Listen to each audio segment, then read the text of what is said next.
his ACL week 16 of last season, will return. He told me he expects to be nervous and tentative early on, but also hopes those feelings will dissipate quickly. As for the Bears, cornerback Charles Tillman missed 2 days of practice this week with a knee injury, but he will start tonight.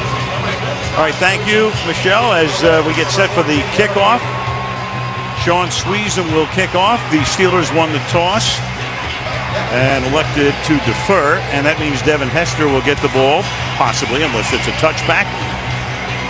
Last week, 5 returns for 249 yards, and this year, after starting his career as a return man exclusively and then playing a good deal of offense, he and Mark Trestman got together and agreed that this year Hester would only concentrate on kickoff and punt returns. No offense. At least that's the plan at the moment, as Sweezum sends it down to the end zone, and Hester will down it there as the Chicago Bears will take over at the 20-yard line. And let's take a look at the Chicago starters. Jay Cutler, Vanderbilt University. Matt Forte, Tulane. Tony Fiametta, Syracuse. Brandon Marshall, wide receiver, University. Alshon Jeffrey, South Carolina. Martellus Bennett, Texas A&M. Jamon Bushra, Towson University. Matt Slauson, Nebraska. Roberto Gapsa, Texas A&M Kingsville. Kyle Long, Oregon. Jordan Mills, the Louisiana Tech University.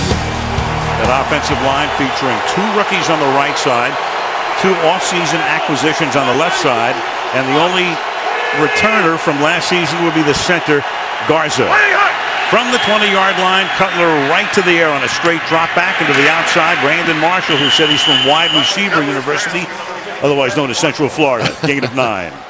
Jay Cutler, who came over in that trade about 4 years ago from Denver, the huge deal, and of course that electrified the fan base in Chicago. Game-winning touchdown drives in the fourth quarter in each of the first 2 games for Cutler, now in his 8th season in the league from Vanderbilt. 2nd and 1. Took a look at Jarvis Jones, number 95, the rookie linebacker for the Pittsburgh Steelers. And they give it to Forte, and Chicago starts the game with a first down to the 33-yard line. Let's take a look at the Pittsburgh defense. Ziggy Hood, Missouri. Steve McClendon, Troy University. Brett Kiesel, Grable High School. Go Buffs. Amar Woodley, University of Michigan. Keon Wilson, South Florida. Lawrence Timmons, Florida State. Jarvis Jones, Georgia. William Gay, Louisville. Troy Polamalu, University of Southern California. Ryan Clark, LSU. IT Swagger University. Big changes, of course. No more James Harrison. He's in Cincinnati. No Casey Hampton. He's out of the league right now. Cutler off the play fake, going deep and incomplete, intended for Alshon Jeffrey. It'll be 2nd down.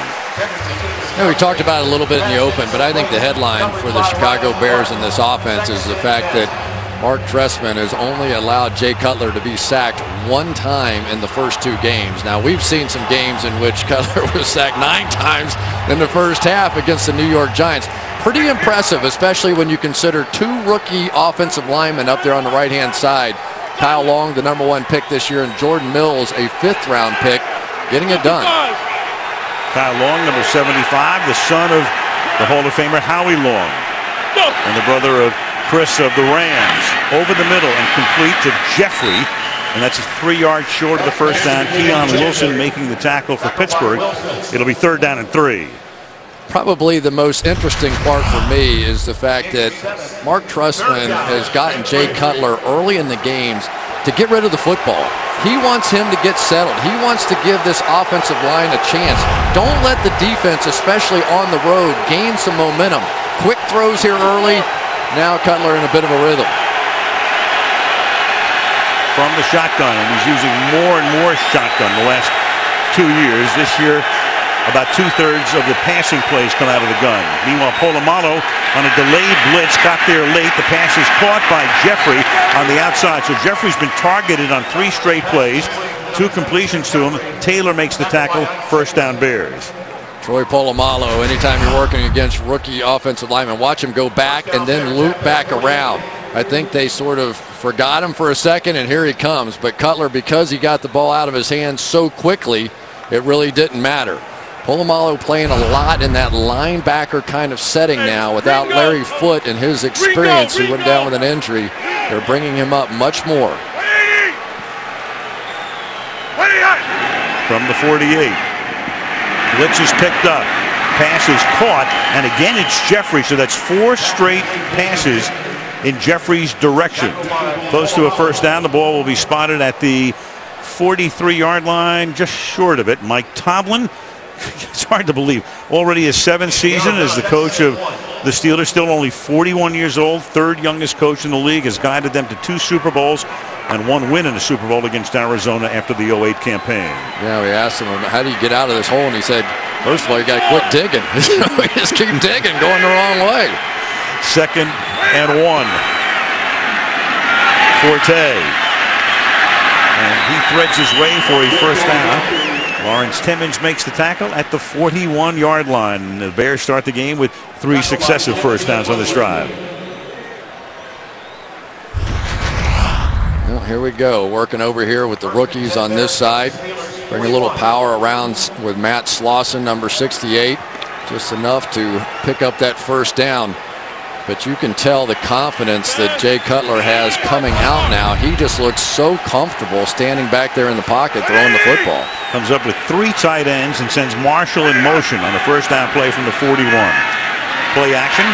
Buys time, swings it to the outside. Forte, who scored 15 balls in 2 games, 11 last week. Jarvis Jones makes the tackle. It's a gain of 4. Kind of an interesting no call there. I thought Matt Slauson had his arm wrapped around, I believe it was Kiesel. Let's take a look right over here and see if we think we see a little something here.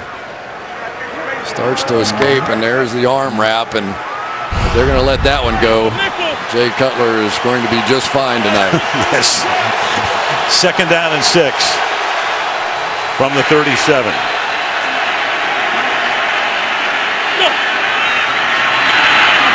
Quick throw to the outside, and that's Jeffrey, and he should have a first down. Rolling forward, they'll spot the ball at the 31-yard line. So a very impressive opening drive, 9 plays, and they've gone 50 yards in 5 minutes. Well, if you follow the Pittsburgh Steelers, you know that guy right there, Ike Taylor, is generally the guy that covers the #1 receiver for the other team. On this one, he's on Alshon Jeffries, and I guess why not? He's been getting the ball every time. But Cutler was telling us he was really disappointed. He thinks Jeffries looks great. They target him a lot of times in the first couple of games, just didn't work out that way. But you can tell the confidence that he has in him. He gets a rest. He's caught 4 passes on this drive. And Cutler, with the play clock winding down, will take a timeout. 9.5 to go in the opening quarter. Chicago on the opening drive. Tonight football brought to you by Southwest Airlines. You can find our fares online only at southwest.com. By Verizon, never be without football with NFL Mobile. By Nissan, innovation for today, innovation for tomorrow, innovation that excites. And by Miller Lite, it's not just a good time, it's Miller time. In June, the Steelers held a youth camp in Mexico City, and on Tuesday, Roberto Garza was at Thomas Kelly High School in Chicago at the fitness center. As play resumes after the timeout, and Brandon Marshall gets taken down by Troy Polamalu behind the line of scrimmage. This guy makes the flashiest plays of anybody in the National Football League. Watch him come all the way across, almost setting the hook for Jay Cutler. Yeah, he's open, he's open, he's open. He's not so open over there. The tape last week in the game against Cincinnati, I thought Troy Polamalu looked like he was about 24 years old, flying around, making plays just like that. 11th year in the league, and you can't miss him with that flowing mane. 2nd and 14. Polamalu this time backs off, and the pass is caught at the 30-yard line by Earl Bennett, who played with Cutler years ago at Vanderbilt. He's their #3 receiver. It'll be 3rd down and 9.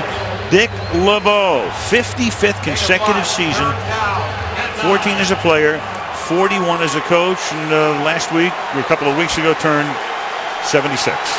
And this is his signature part of the game. 3rd and long, you could get anything here. Here's Polamalu right in the middle of the field. Keep your eye on him. Nobody with their hand on the ground in that Pittsburgh defense. Everybody's standing up. Now they put a hand down. One guy anyway. Polamalu is blitzing. They swing into the outside, and Cutler throws that one way out of bounds. Earl Bennett the nearest target, but really not even close. And so the drive bogs down. They were steadily moving down the field and then kind of stopped themselves by taking that timeout. The new left tackle, the Pro Bowler, Jamon Bushrod, is going to end up picking up Polamalu coming off the edge here. And then Matt Forte, very underrated as a blocker, picked up Robert Golden, but just nobody open down the field. Dick LeBeau wins the first one. Robbie Gold, this is a 47-yard attempt. At a tough place to kick field goals, but the conditions are good tonight. And so is Robbie Gold on that 47-yard attempt. 8 minutes left in the quarter. Chicago up by 3. Log on to NBCSports.com live extra. A lot of good stuff there. In-game stats, highlights, share your favorite plays. The show with social media reports. Mike Florio aboard. And tonight, Chad Brown, the former Steeler linebacker, is our social media guest analyst. Chat with him as well. Good opening drive for Chicago, but it bogged down after 13 plays and 51 yards, consuming almost 7 minutes. Robbie Gold to kick off in the direction of Felix Jones, and the former Cowboy who came over from Philadelphia before the start of the season downs it there. Let's take a look at the Steelers starters. Ben Roethlisberger, Miami Redhawks. Felix Jones, Arkansas. Emmanuel Sanders, SMU. Antonio Brown, Central Michigan. Jericho Cotchery, NC State. Heath Miller, Virginia. Mike Adams, The Ohio State University. Ramon Foster, Tennessee. Fernando Velasco, Georgia. David DeCastro, Stanford. Marcus Gilbert, University of Florida. Of course, one guy missing would be Mike Wallace, who signed that big contract with the now undefeated after 3 games Miami Dolphins, who were 3-0 and knocked off Atlanta earlier. Fake toss, and then the handoff goes to Jones, and the one-time #1 draft choice of the Dallas Cowboys picks up 11 before he's tackled by the safety Chris Conte. 75 yards in 2 games, and they get 11 on the first play. Well, the great thing about it was that you're going to see Felix Jones here just picking up running yardage. They went crazy. The crowd was like, they scored a touchdown on the play, a 10-yard gain, and that's big news around here. First down at the 31-yard line. Blue 30. Blue 30. Ben's first pass, and the crowd loves that. Heath Miller, the salute to him from the crowd, hit by Anderson. So tore up his knee week 16 last year, rehab, didn't play obviously in preseason nor the first 2 weeks, and sees his first action since December right here. Yeah, arguably the most significant guy on this offense right now, because they need help blocking in the running game, and he's certainly an asset there. But more than anything else, Ben Roethlisberger has a comfort level with Heath Miller that he really doesn't have with anybody else. Security blanket, 2nd and 4. Pressure on. And Ben is going to lose the ball. It's loose at the 16-yard line. Pete Morelli comes in and signals that Chicago has it. DJ Williams came in, stripped it. Roethlisberger goes down, loses the ball. James Anderson comes up with it, and Chicago in business deep in Pittsburgh territory. DJ Williams just comes free on a blitz right here, and Ben gets really loose with the football, tries to step up, it flails away from him, and out it goes. So for the Chicago Bears, who have been struggling getting pressure on the quarterback, immediate pressure, immediate turnover, and the way the Pittsburgh Steelers have been scoring points lately, less than 10 points per game, a touchdown here is dangerous. Bears, terrific through the years, takeaways, Lovie Smith, and it hasn't changed thus far in this regime. Ball at the 17-yard line. And Cutler under pressure, throws, and it's incomplete. And looking for a flag was Bennett. Doesn't get one. Polamalu is back there as they got tangled up, 2nd and 10. Well, most NFL fans know now, tangled feet, that's not pass interference. A little grab there, I would say that's a good no call. You just play, and if your feet get tangled, so be it. Sort of like running into the referee or something, just part of the game. Second and 10. Forte is the running back.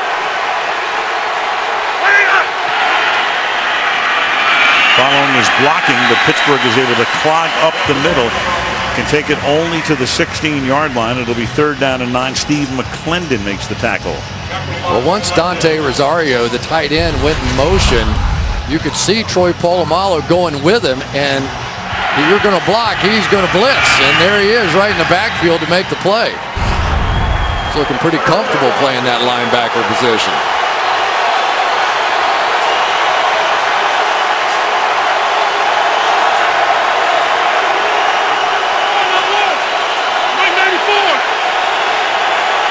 Third and 9 with the play clock down to 3.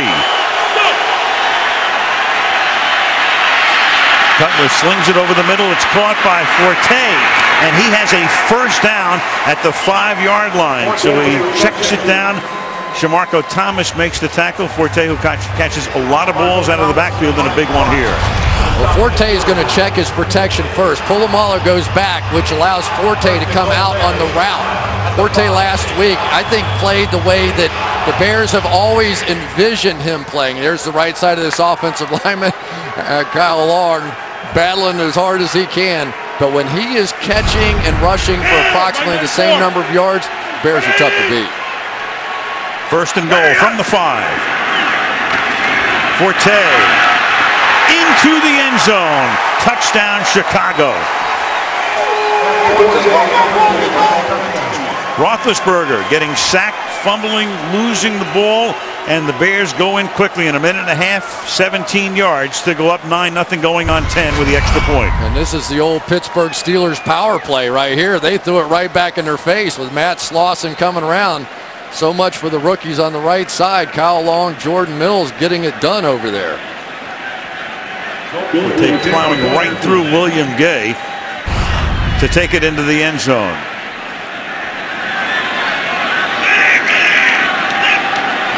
And Robbie Gould converts. 5:05 left in the opening quarter.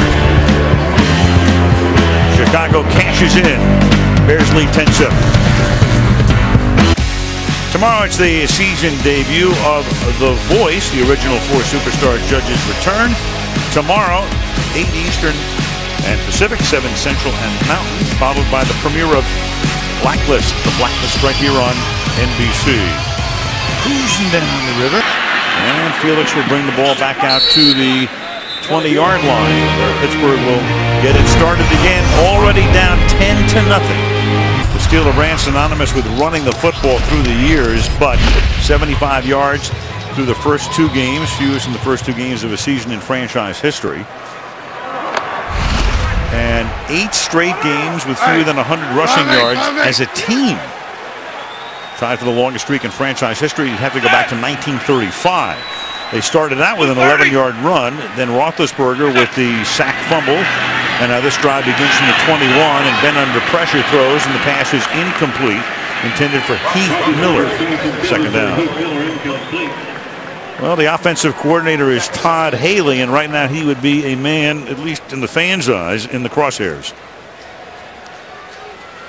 He is, but so is Ben Roethlisberger. The Chicago Bears obviously have decided they're coming after Roethlisberger in this one. DJ Williams, who got the sack fumble in the last one, nearly got there on that one as well.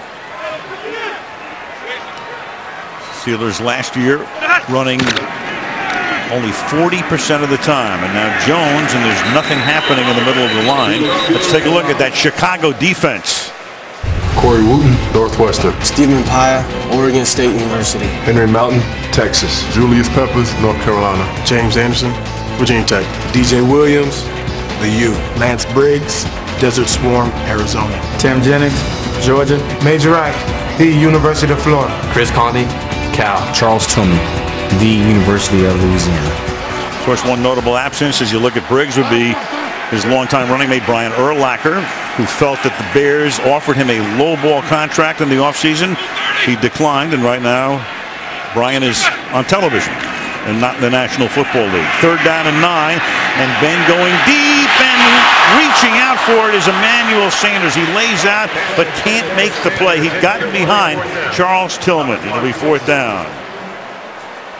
Well, once again, the pressure coming from those inside linebackers. But for Ben Roethlisberger, this is just another missed opportunity. You can tell that Charles Tillman's a guy that likes to look in the backfield. He reads the eyes of Roethlisberger. A little bit of a double move from Sanders there. That one had a chance to be a big touchdown that they missed. Here's Zoltan Mesko, the former New England punter who was signed just before opening day.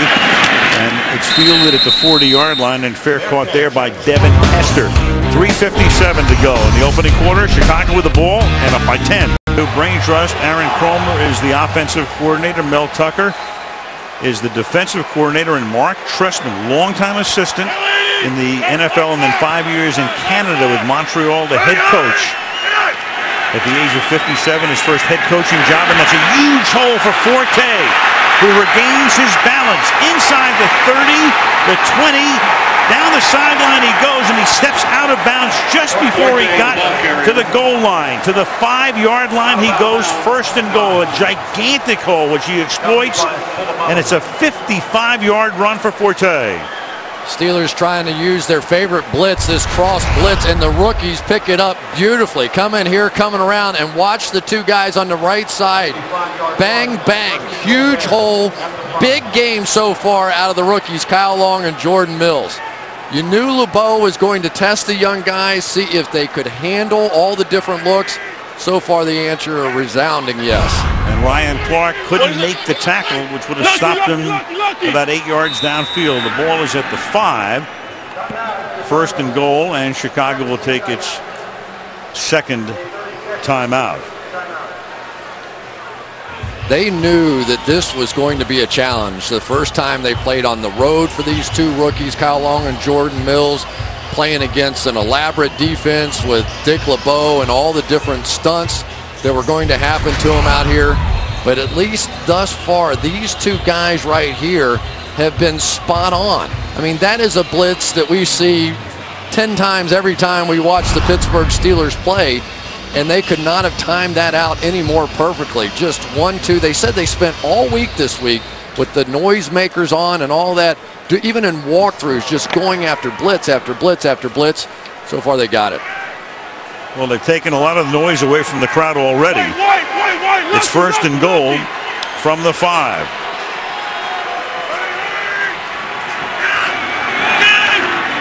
Cutler slings it incomplete. Marshall does get the flag for interference. Ike Taylor. So that should put the ball at the 1-yard line. Pete Morelli is tonight's referee. Number 24, defense. The penalty happened in the end zone. By rule, the ball be placed on the 1-yard line. First down. Brandon Marshall's a big man. Ike Taylor's going to wrap his right arm around Brandon Marshall and pull. If he lets it go, you're okay. They saw a little tug with that thing there, and that's why you're going to get the call. Pretty good play by Ike Taylor. Pretty tough coming from a receiver that big. Bring Michael Bush in, the short yardage man, and Bush is into the end zone for a Bears touchdown. One official signals touchdown. The other is coming in and saying he didn't get in. So you have the two officials who saw it from different angles. The near side official calls it a touchdown. You also have a flag down in the end zone, and Morelli will sort this out right now. The ruling on the field is down by contact. Second down. You judge. That looks like a touchdown to me. It does to me too. I mean, if a forearm goes down, a shoulder, any of that stuff. Now the ball was trailing just a little bit, so maybe that's what they saw. Well, Chicago can challenge. A scoring play would automatically be reviewed. This is not a scoring play, but Trestman could challenge this if he wanted to. So your option is, do you want to challenge it, maybe win it, 50-50 or second and goal. He chooses not to, and it is out of the end zone. Martellus Bennett didn't get down inside. Timmons forcing him out, and that'll make it third down and goal. This one is really close, and you just wonder if the fact that Chicago had only one timeout remaining played into that and future challenge possibilities. But anytime you have a touchdown you may put on the board, especially in the first half of games, I don't know. Martellus Bennett, who's made some great end zone catches, taps that toe. Well, nothing there. And now you got Bush going in, and Chicago signals touchdown. But what do the officials say? So far, nothing.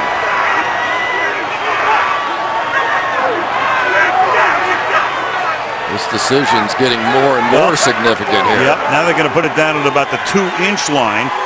4th down. Well, you talk about the possibility of a momentum changer right here.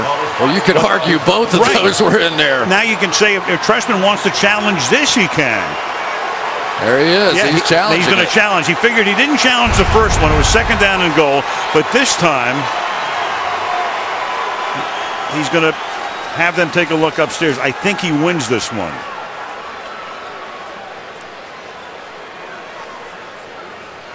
He said, I'd like to challenge the first one. I want to go back. Right. You're right. I got a better shot at the first one than I do the second one. What do you? I think he wins this one. What do you think?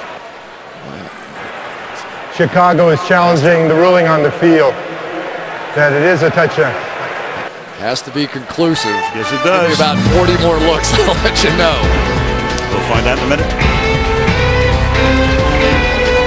This is going to come down to if it's conclusive or not. It might not be. It looks like the ball crosses the plane of the goal line. Any part of the ball, the front part of the goal line, that's a touchdown. But the question is, where was his knee? When did his knee go down? It's hard to see his lower body at that point.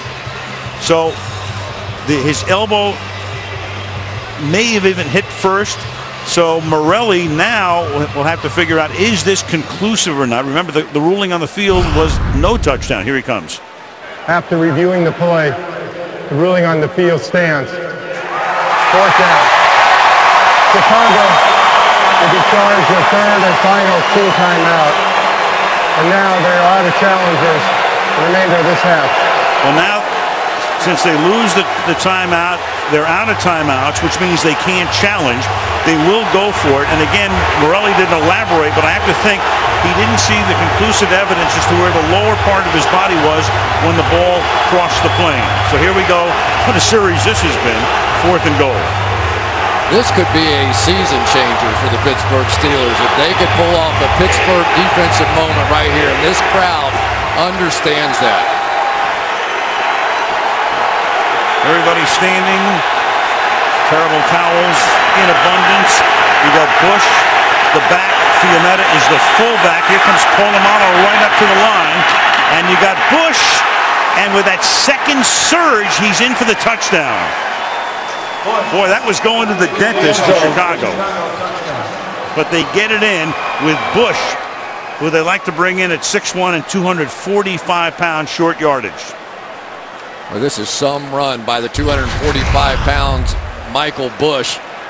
Timmons is going to get a dead shot on him here and just can't hold him out. I mean, Timmons is the best player, in my opinion, maybe other than Polamalu on this team. I thought we might see the Polamalu leap over the top and try and make a play, but he just didn't quite time it out perfectly. That ball almost came out, too. Did. He almost lost the ball, regains possession. Hit by Vince Williams on that pop. Goal for the extra point. And the Chicago Bears have now run 21 plays to 6 for Pittsburgh. 124 yards to 9 for Pittsburgh, and the Bears are on top 17-0. Well, I mentioned at the outset the fan base here, as rabid as they get around the National Football League, very restless. How do you think they're feeling right now? Not very good at all, because this is a team that has really struggled to score points, and now you're 17 points down. I don't know what you do other than let Ben Roethlisberger try and do his thing, but so far this one could not have started any worse for a team struggling to score points. And we talked about some of the guys that are missing. Mike Wallace took the money and ran to Miami. Rashard Mendenhall let him go. He's now in Arizona. Max Starks out of the league at the moment. The tackle Willie Colon gone as well. The longtime guard James Harrison has taken his equipment to Cincinnati. You got Larry Foote and Marquise Pouncey lost for the year. You saw Casey Hampton, the longtime nose tackle, not in the league anymore. So a lot of changes for the Pittsburgh Steelers. No Rashard Mendenhall, no Mike Wallace. The explosiveness is greatly diminished out of this offense. And the Steelers will begin their next drive from the 20.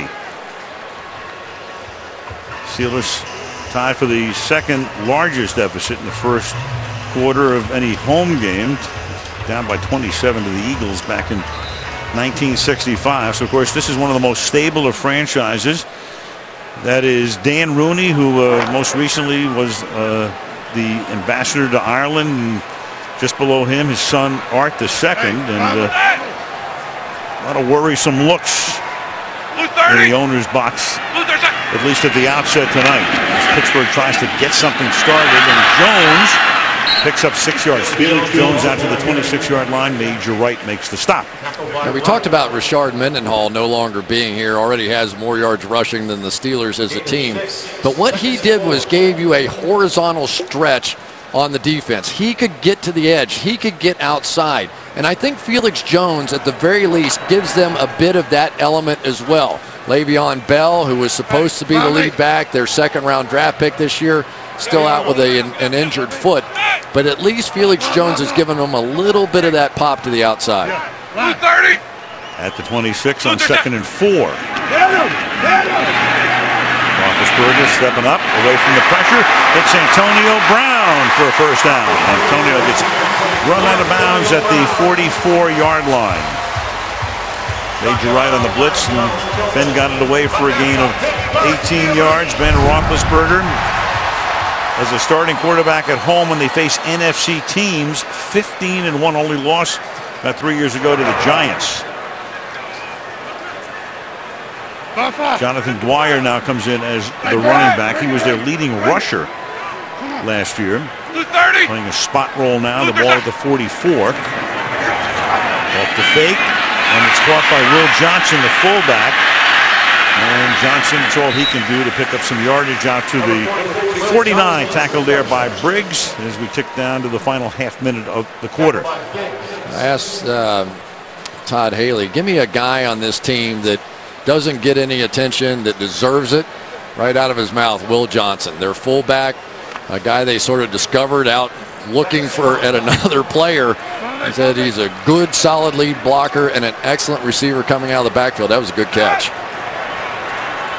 2nd and 5. And look out, and Ben goes down. DJ Williams comes blasting up the middle, the longtime Denver Bronco.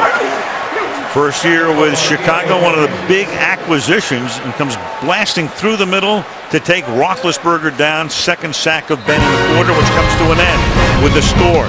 Chicago 17, Pittsburgh nothing. And Sunday Night Football resumes after these messages. Field coverage as you look at downtown Pittsburgh, PA, brought to you by Geico. Beautiful shot, but not so beautiful on the field here at Heinz Field. Al Michaels, Chris Collinsworth, Michelle Tafoya, and a shot taken by Ben to his hand. Hand and wrist, and shaking it out as he comes to the line out of the shotgun here on 3rd down and 14.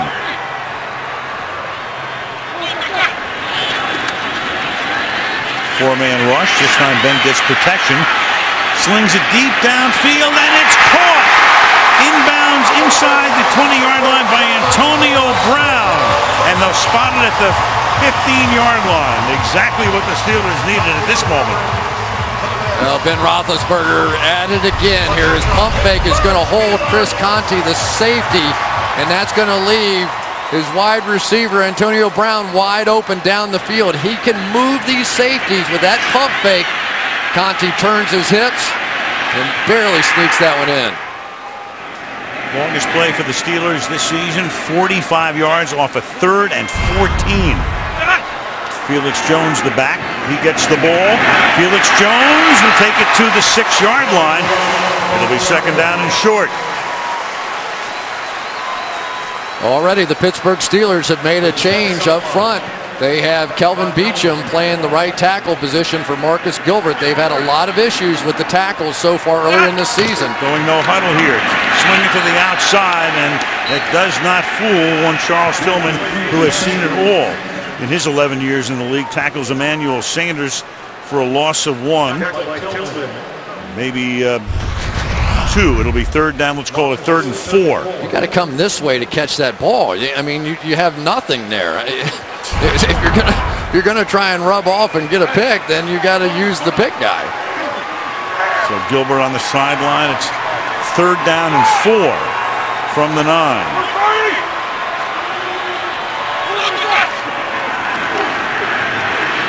Roethlisberger staying in there, and then it's dropped by Brown. Antonio Brown drops it at the 7-yard line. So a golden chance after Brown made that 45-yard reception to get it into the end zone. Instead, they'll have to settle for a field goal attempt. You know, possibility of catching this one, but pretty tough. Ben really let him out there. Could only get one hand on it, maybe a dive, but I think he was well short of the 1st down. And Ben, you can see the blood on that right hand.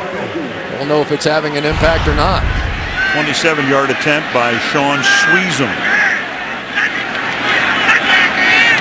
Mesco holds it, gets it down, and the kick is good. Early 2nd quarter, 17-3 Chicago. Tomorrow night, James Spader stars in television's best new drama, The Blacklist. It premieres tomorrow night at 10 Eastern and Pacific, 9 Central and Mountain. You'll see it after The Voice right here on NBC.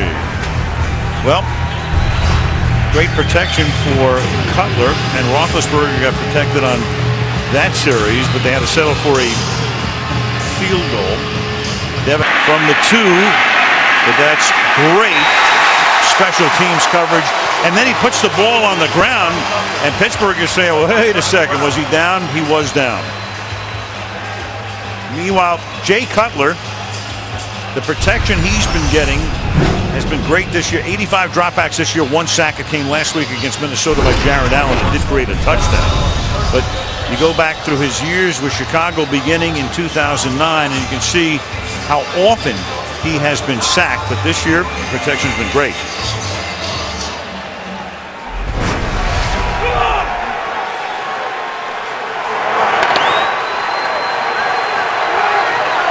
They bottle up Hester. The ball spotted at the 7-yard line as Chicago begins this drive. Marshall goes in motion. And Forte already having a big night. Out to the 10-yard line. Well, one of the big reasons the protection's been so good is Jay Cutler's getting rid of the football. Watch how quickly he's throwing this ball. Under 3 seconds. Every single time, even if you have the greatest pass rushers in the world, they're not going to get there in 1.74 seconds. This is Kurt Warner-like, the way he's getting rid of the ball. And you can tell it's a little frustrating because if you want to blitz the way Pittsburgh wants to blitz and you don't have a chance to get there, it starts changing your thinking.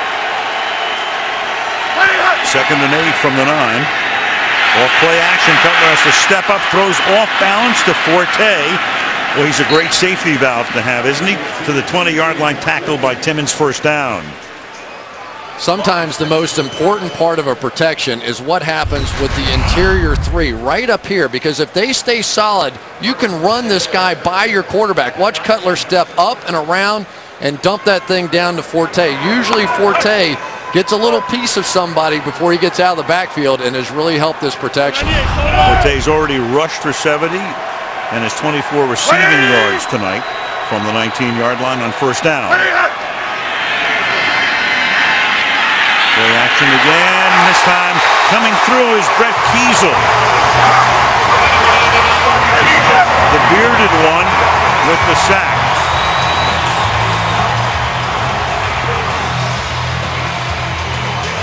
Typically, the Pittsburgh Steelers and their defensive ends don't get a lot of sacks because they're playing run first. It's called a 2-gap technique. They're going to make sure they protect either side. But Kiesel has done such a great job over the years of recognizing when it's passed, when he can release. And there's a guy that has been so valuable to the Pittsburgh Steelers over the year. Watched him last week. I don't think he's lost a step. 2nd and 12. Cutler swings it to the outside. Brandon Marshall on the bubble screen to the 23-yard line. So Brandon Marshall, who began his career in Denver when Cutler was there, and then wound up with the Miami Dolphins for a couple of years, and then in a big acquisition last year comes back to rejoin Jay and comes off a career season. Yeah, he was a Steelers fan growing up. Said he could remember back in the days watching the Steelers and the Broncos in the AFC Championship game, and all of a sudden the next year got drafted by the Broncos. He had to change some of his paraphernalia. Grew up here, has family here. He got on the team bus yesterday from the airport. His cousin's driving it. 3rd and 6 from the 23.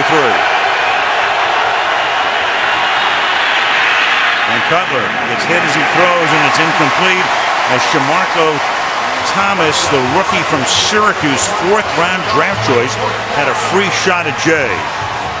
They call Shamarko Thomas Headache. That's a good nickname if you play defense.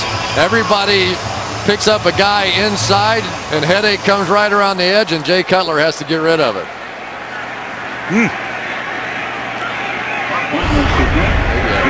Armate on that one.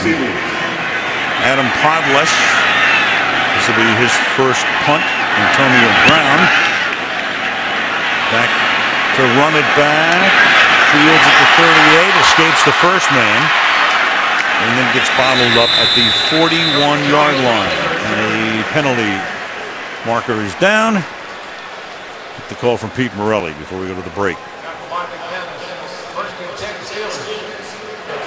During the kick, holding, number 54 receiving team.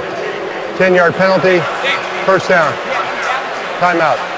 10.5 to the half. Chicago by 14. Royalty, you go back to the first families of football. Bears, one of the original teams. The Hallis family, George Hallis, his daughter Virginia, and the family 8 NFL championships. 1 Super Bowl title. Of course, that was Mike Ditka's group in '85 on the Rooney family. Art Sr., Dan, his son. Art, Dan's son. 6 Super Bowls, 6 of them. And 2 of the first families, and you think of the Maras in New York as well, would be grouped with them. From the 25-yard line, Jones is strung out to the outside for a loss of 2. Well, one of the guys up front for the Pittsburgh Steelers, David DeCastro, has to sort of live with a tough moment this year. Marquise Pouncey, their all-star, brilliant center, and it was DeCastro who accidentally landed on the back of his knee and injured him, and you could tell it still bothers him. Todd Haley, their offensive coordinator, saying, I'm not sure he's gotten over it yet. He's a guy that takes things to heart, and basically they told him, you got to let that go. We have to go play here. DeCastro is their top draft choice last year, played at Stanford. Roethlisberger dumps it down to Jones, 29-yard line. Well, it was opening day here against Tennessee, and here is what happened when Pouncey was lost for the season. It's just so tough because you're always trying to go after the next guy, and he was trying to cut one of the Titans and got his own guy. And actually, it was friendly fire that got him last year that led to the injury. So many of those cut plays inside, you worry about the defensive linemen. Sometimes they get their own. So they picked up Fernando Velasco, played at Tennessee for a couple of seasons, and brought him back last week, and Roethlisberger said he did a really good job. And the pass is intercepted at the 37-yard line by Major Wright. And Wright is inside the 10-yard line, skirts the sideline, touchdown.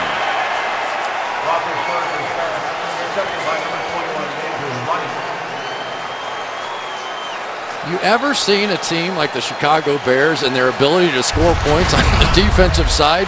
Watch Major Wright. He's just going to jump this thing.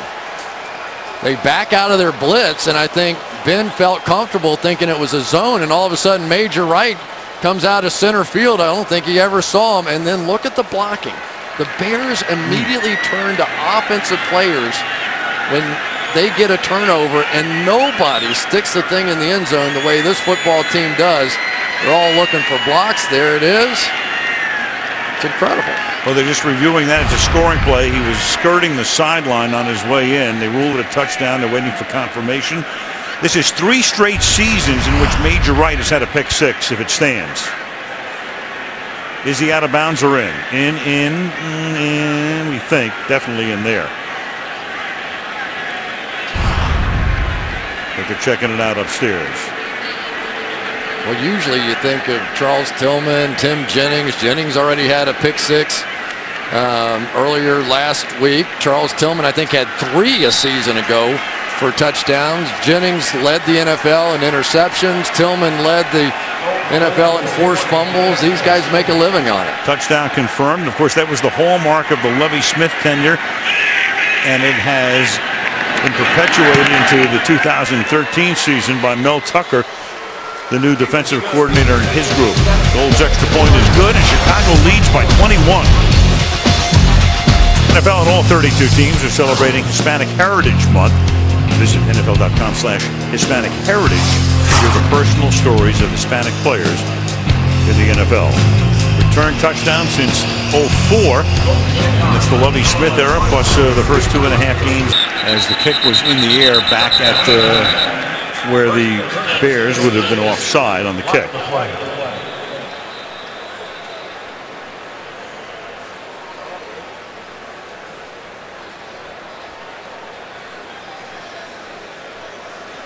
Call sheet starts looking a little thin, doesn't it? 24-3. It's a different call sheet, isn't it? Offside, number 36 of the kicking team. 5-yard penalty will be enforced from the 20-yard line. First down. So that moves it to the 25-yard line, and that's where this drive will begin as we go back to the major right pick. Let's give a little credit to Henry Melton here. He's going to come up and around. They do this stunt right here, and as the tackle, Kelvin Beachum, comes off on the blitzer, it just leaves it wide open in there for Henry Melton, and Ben had to get rid of the football before he wanted to. So Belcham now playing both tackle positions, and you just wonder how much time he's actually spent over there with Ramon Foster. Well, 2 touchdowns in 26 possessions this season, 6 turnovers, and a ton of 3 and outs.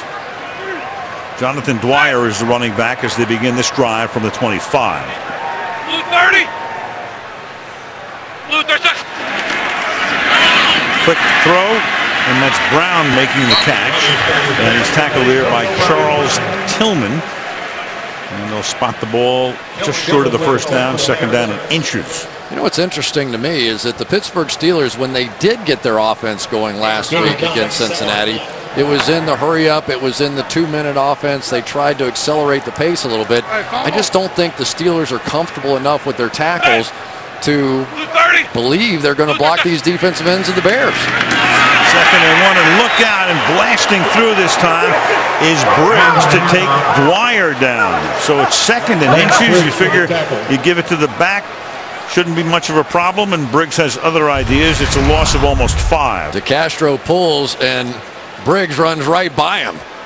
I mean, this has not been good. Lance Briggs has taken over the play calling duties for Brian Urlacher. He said, I was so addicted to Urlacher over the years.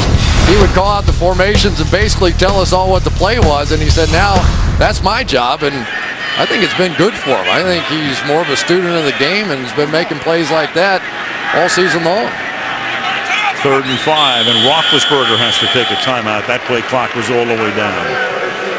Well, you hear the boos. You go back to last season, of course, when the Steelers started the year 6-3. Roethlisberger got hurt. They finished 2-5. They didn't make the playoffs. Talked about the fact they didn't win a preseason game. That really means nothing except for the fact that, you know, they're used to winning here. You don't win in preseason. You lose your first 2 games. You're down by 21 points in game 3. You're going to fly to London this week because their next game is against Minnesota Sunday, and Mike Tomlin wants to keep the schedule as close to regular as possible. They won't even leave till Thursday night, get to London Friday morning, work out in London Friday, have a walkthrough Saturday in the hotel, go to Wembley Stadium Sunday, play Minnesota, fly back here. Apart from that, well, we got the eye on London, Buckingham Palace. Well, I guess not. And Big Ben. Big Ben, right? There you go. Who won't get a chance to see Big Ben. Maybe from his back if this protection doesn't hold up a little better. 3rd and 5 from the 30. And Roethlisberger, look out from behind. He spins away. And then the pass is incomplete. He couldn't complete it, even though he got out of trouble at first with Julius Peppers coming in and almost getting him down, but it's incomplete. And they punt again. You can tell Ben a little uncomfortable. Here comes Julius Peppers, who yet to have a sack so far, but you've got to believe the longer this game goes, that the score stays anywhere close to this, Peppers going to get a few. Devin Hester to run the punt back, and Mesko almost had it blocked, and then this contact made and a flag is thrown. There'll be a penalty here. Even though he may have gotten a piece of it, if he did, the penalty would be waived off. It's Anthony Walters who came in and made contact. It was 4th down and 5. Personal foul. Roughing the kicker, number 37. That makes it automatic. 15-yard penalty, automatic first down. Unless he got a piece of it. Take a look here.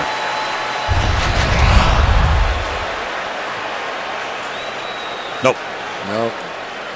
He takes a pretty direct path. You know, he comes right up the middle, and you really have to anticipate where that kicker is going to be, not where he is.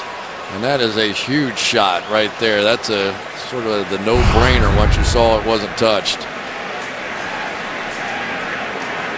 And that is the major running into the kicker. Running into the kicker was a 5-yard penalty, which would have made it very close to a first down, but that's a whole other deal here. Automatic first on the personal foul.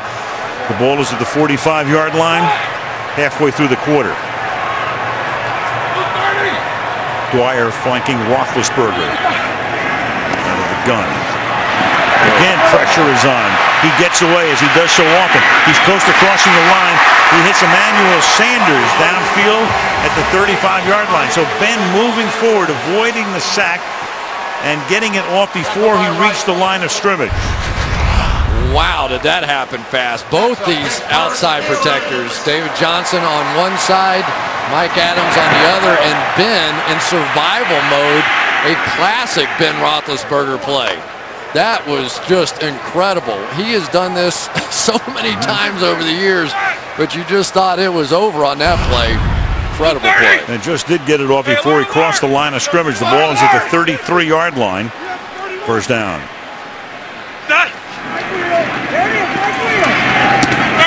And a quick toss out here is incomplete. Hits the ground, intended for Sanders. Second down. Ben is now 8 of 14 for 109. Boy, he really short-armed that throw. I don't know if there's his hands bothering him or what, but that thing did not come out of his hand the way that you typically see a Ben Roethlisberger throw. Watch this. I mean, this is, you know, the free throws when you kind of short arm a little bit. Yeah. That's what that is. Also caught his left elbow on Dwyer's back as he got it away. Second down and 10. 30. Here comes the blitz. Picked up. Then going deep, and it is caught in the end zone by Brown. Touchdown, Pittsburgh. Again, Ben with that escape. Conti came in, ready for the sack. Ben gets away, and a great catch. Well, first of all, great job that time by Jonathan Dwyer. Maybe he's going to be the guy that can put him over the top. All the protection goes that way. Perfectly done. Ben stands in there and gives his guy a chance. Just give him a chance to make a play. That's what receivers will tell quarterbacks all the time. Goes up over the smaller Tim Jennings. Brilliant. Squeeze him. Tacks on the extra point. And it was 6.5 to go in the half. Now a 2-touchdown game, 24-10, Chicago. Anthony Walters, defensive back by trade, but mainly a special teams guy. Almost got the blocked kick. Instead, into Mesko he goes. And that gives Pittsburgh a first down. And the next thing you know, they're in the end zone to get back into the game at 24-10.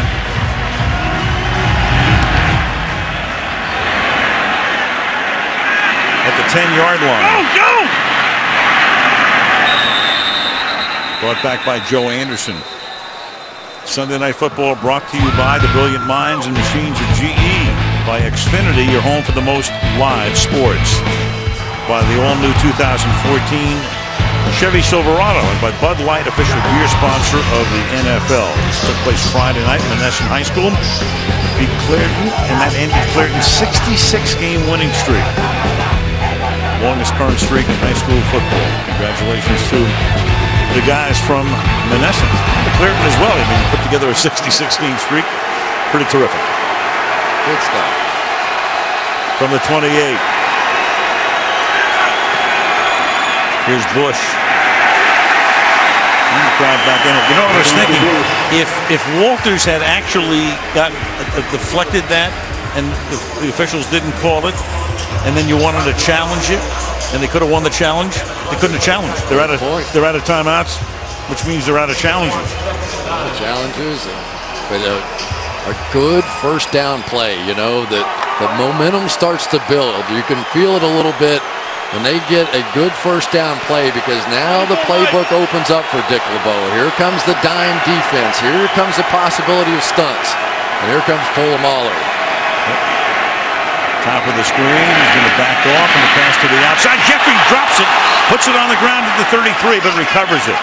William Gay was there to knock it loose, and then Jeffrey falls on top of it. So Jeffrey, a big part of the first series, and quiet since then, makes the catch for a short gain.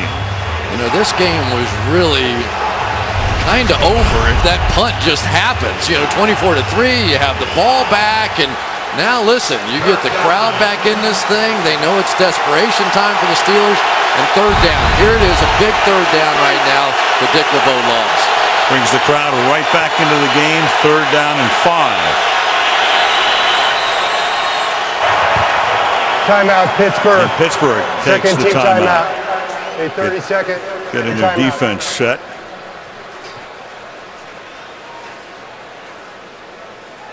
And that's Keith Butler, the linebacker coach there. And Trustman comes out to try to get a word in with Cutler. You know, Al, one of the things we haven't talked much about is the fact that there's been a lot of changes on the Pittsburgh Steelers defense as well. Larry Foote goes out, and now Keon Wilson and Vince Williams, essentially the play callers on a complex defense of Dick LeBeau. Jarvis Jones, another rookie, in there as well. You have Steve McClendon in there, really a first-time starter. So a lot of help being generated from the secondary. Ryan Clark, Troy Polamalu making a lot of help calls from the back end because of the lack of experience of Keon Wilson and Vince Williams. Two guys Dick LeBeau said, I would have never believed both these guys would have even made our team. One a rookie and the other has sparingly played in 3 years. So there's LeBeau. Let's see what he has dialed up on the 3rd and 5. On the blitz. Cutler. He escapes. Buying time.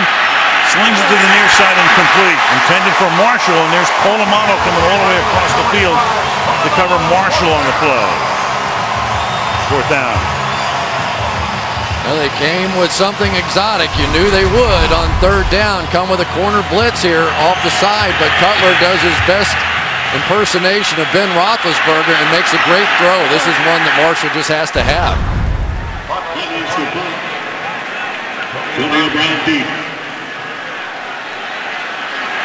Podlish. Short kick. Bounces at the 30, but takes a real good Chicago pop and roll to the 13-yard line.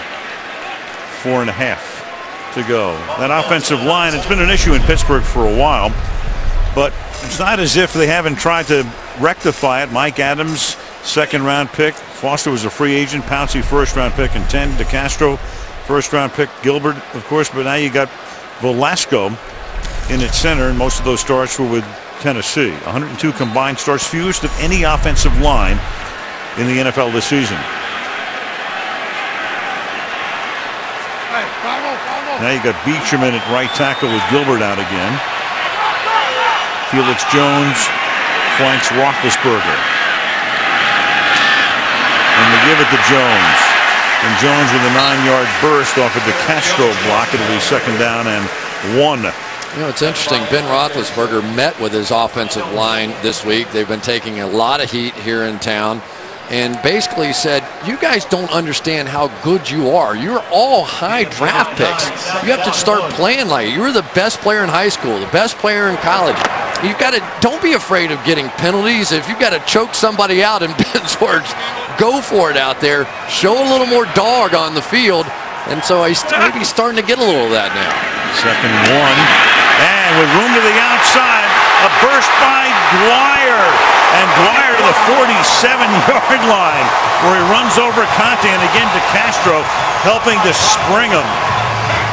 25 yards. Here's a #1 draft pick going out. Watch the Castro here. Gets out on the edge, uses his athleticism, makes a big block. And there goes Jonathan Dwyer, who's really had a big role now in this comeback. He is an excellent blocker. Let's see if it's this lower your head. That is an interesting no call there. When you size somebody up outside the tackle box, that could have easily been called. Low downfield. Dwyer again, and this time he gets stuck. Julius Peppers is there to knock him down behind the line of scrimmage. Ticking down to 3 minutes remaining in the half. Well, great players know how to play with their hands, and Julius Peppers no exception. Watch him working on Mike Adams here. Just swats his hands away and makes the play in the backfield. You have to be able to block better than that on a run play. 2nd and 12. Stay on the ground. Gain of 3. Dwyer. It'll be 3rd and long. Pittsburgh has 1 timeout plus the 2-minute warning. And I think they're going to let this thing go down to the 2-minute warning. Why not? You don't want to have to give it back.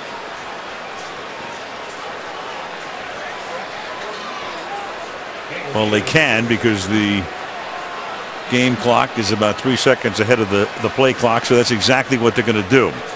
So they'll have 2 minutes to navigate 52 yards with 1 timeout, or at worst to get into position for a field goal. 2-minute warning in Pittsburgh. 24-10 Bears. So the halftime coming up. Well, Andrew Luck goes back and beats the 49ers today. What about the Giants and the Redskins? Bob and Hines Ward will break down the first half, all coming up on the Toyota halftime. 3rd down and 9, 2 minutes to go in the first half. And Roethlisberger hit as he throws, and the pass is incomplete. In and out of the hands of Marcus Wheaton, the rookie. Isaiah Fry came in on the blitz and made contact as the ball was released. Well, anytime you have big Lance Briggs covering a wideout, I guess you're going to take a shot at that one. They've been trying to work in Marcus Wheaton, the young rookie. They like him. An opportunity to make a play there, couldn't make it. And that will be taken at about the 29-yard line by Chicago without a timeout. 21-yard punt. Well, you go back to the 1970 NFL draft when the Steelers moved to the AFC. Both teams won in 13 the year before. Steelers won a coin toss first pick, and that turned out to be Terry Bradshaw. How was that for a pick? Looks good too, doesn't it? Right. Full head of hair. Bears traded the #2 pick of the Packers for Caffey, Elijah Pitts, and Bob Hyland. Well, Phil Emery has done quite a job, and he's a man who has his mission all set out in front of him. The second-year general manager for Chicago. This is forte. Emery comes in. He's been a long-time scout in the scouting department. In fact, he was with Chicago a number of years ago, most recently with Kansas City, where he worked with Scott Pioli. Gets the job, comes in. Lovie Smith is the coach last year, but then he's looking for a coach, and it was very interesting. He knew what he wanted. He definitely wanted an offensive-minded coach. There was no question about it. And it came down to Trestman and Bruce Arians and Darrell Bevell, who were the 3 finalists. And it was the complete deal. He had Jay Cutler come in and talk with all 3 coaching candidates at the end before the hiring of Trestman. 2nd and 9. Forte, and then of course nostalgia takes a recess. And sentimentality in Chicago when you let Brian Urlacher go. He offered him a contract. Brian felt it was a low ball deal, but hey, everybody's got to move on. You know, I just find it really interesting. Have you ever heard of a situation where the quarterback is brought in to interview the potential head coach? It's a good idea. If you're looking for an offensive guy, you know, when we heard about it, Cutler told us about it. That's an interesting idea. Well, we've seen a few sideline scenes where Jay wasn't too happy. Maybe they just wanted to make sure he was happy and comfortable. And, you know, when they involved him, the relationship has been good from the start. And obviously the way they've started the season is probably even better. Nothing wrong with thinking outside the box from time to time. Here goes Forte. Without a timeout, Chicago will just run the clock down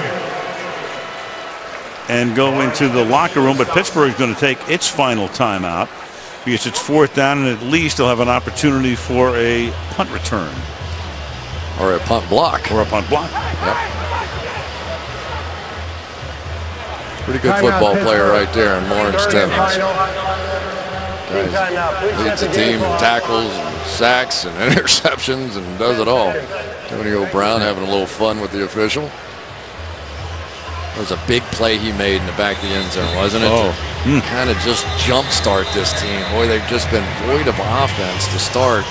You can barely recognize the Steelers offensively when you put on the tape. Wow, what's happening?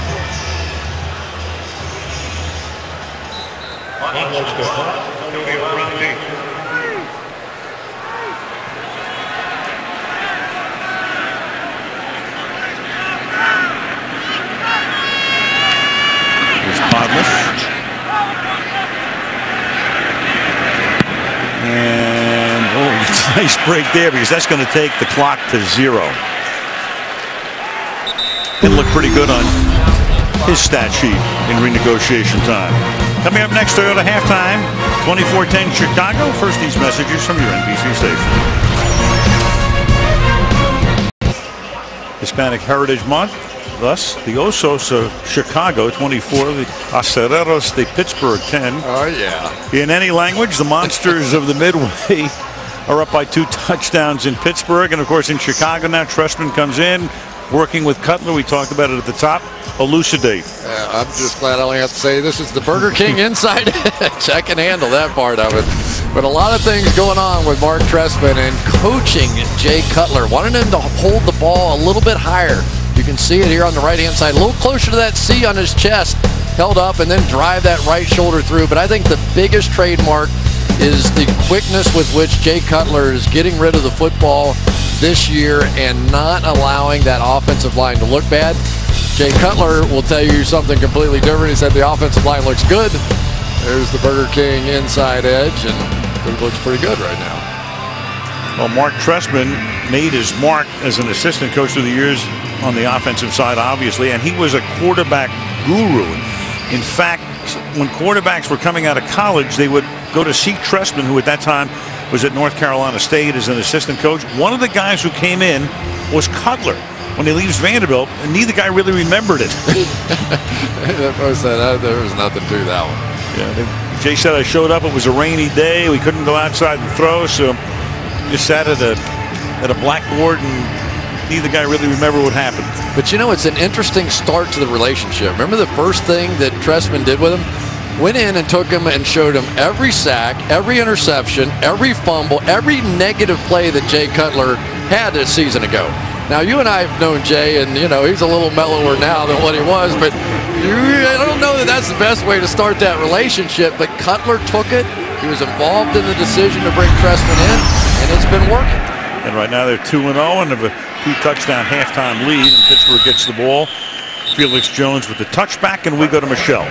Well, in spite of being down 2 touchdowns, Mike Tomlin was calm at halftime, telling me we're not going to put too much pressure on ourselves in this opening drive. If this continues to be a football game and we can move the ball, then we'll have our chances to get to Jay Cutler. As for Mark Trestman, he acknowledged the momentum swing after that roughing the kicker penalty.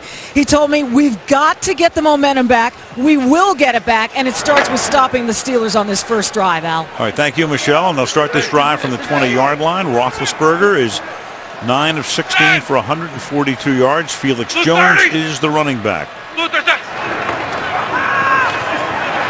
action. Peppers coming from behind, and then a little shovel to Felix Jones. So again, Ben, who is the master at escaping, like Charles Bronson in The Great Escape, little 7-yard shovel. It'll be 2nd down and 3.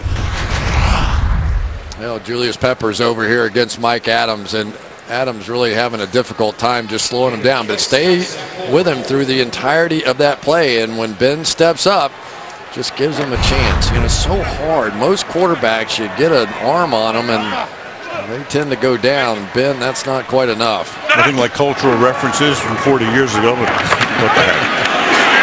Felix Jones losing the ball, and Chicago thinks they have it, and they do. So Michelle talked about getting the momentum back, and that gets the momentum back. Henry Melton recovers it. Sometimes you take a hit and you never see it coming. Major Wright just comes out of the blind spot in here and drills Felix Jones, and the ball pops out. I just don't think he saw it. And if you're thinking helmet to helmet and all that kind of stuff doesn't apply inside the tackle box, they're going to let these plays happen. But boy, it just can't go a whole lot worse for the running game of the Pittsburgh Steelers this season. Second huge play for Wright tonight, who had a pick 6 earlier. Now the big forced fumble. And of course they review every turnover, get it confirmed, and Cutler ready to go to work from the 29-yard line. One of the things Jay Cutler and the Bears wanted to do tonight was change up the rhythm of the game. Occasionally come up there and go no huddle, go quickly, do some hard counts, see if they can make them show their blitzes. Really change the momentum back and forth. Forte. 26-yard line. Gain of a couple. Well, here's the area in which that there is no such thing as that helmet-to-helmet sort of rule by a running back or a tackler in that dark shaded area right there. Just outside that area, but I don't think there was any sort of helmet-to-helmet shot. Looks like he put his helmet right on his shoulder there. Agreed. And that's one of the problems that Jones had in Dallas, and he hit a huge fumble in Sunday night opener a couple of years ago. Meanwhile, you got Matt Forte flank wide to the right. Cutler throwing to his left. It's complete. It's Jeffrey. He gets forced out of bounds at just about the 1st down marker. For Alshon Jeffrey tonight. That's 6 catches for 43 yards. The best thing that could have happened to this offense tonight, well, besides being up over the Pittsburgh Steelers, is the fact that Alshon Jeffrey has become a big factor in this game. They've got Ike Taylor guarding him over there. So now Brandon Marshall, Martellus Bennett, Matt Forte, who have really been carrying the load. Now defensively, you're not exactly who you have to protect out there. On both guys up to the same side here on a 1st and 10. Two big receivers. And a little shovel from Cutler, and that is caught by Martellus Bennett. And Bennett fights his way to the 11-yard line, breaking tackles along the way. Bennett, a former Cowboy and a former Giant, comes over in the offseason.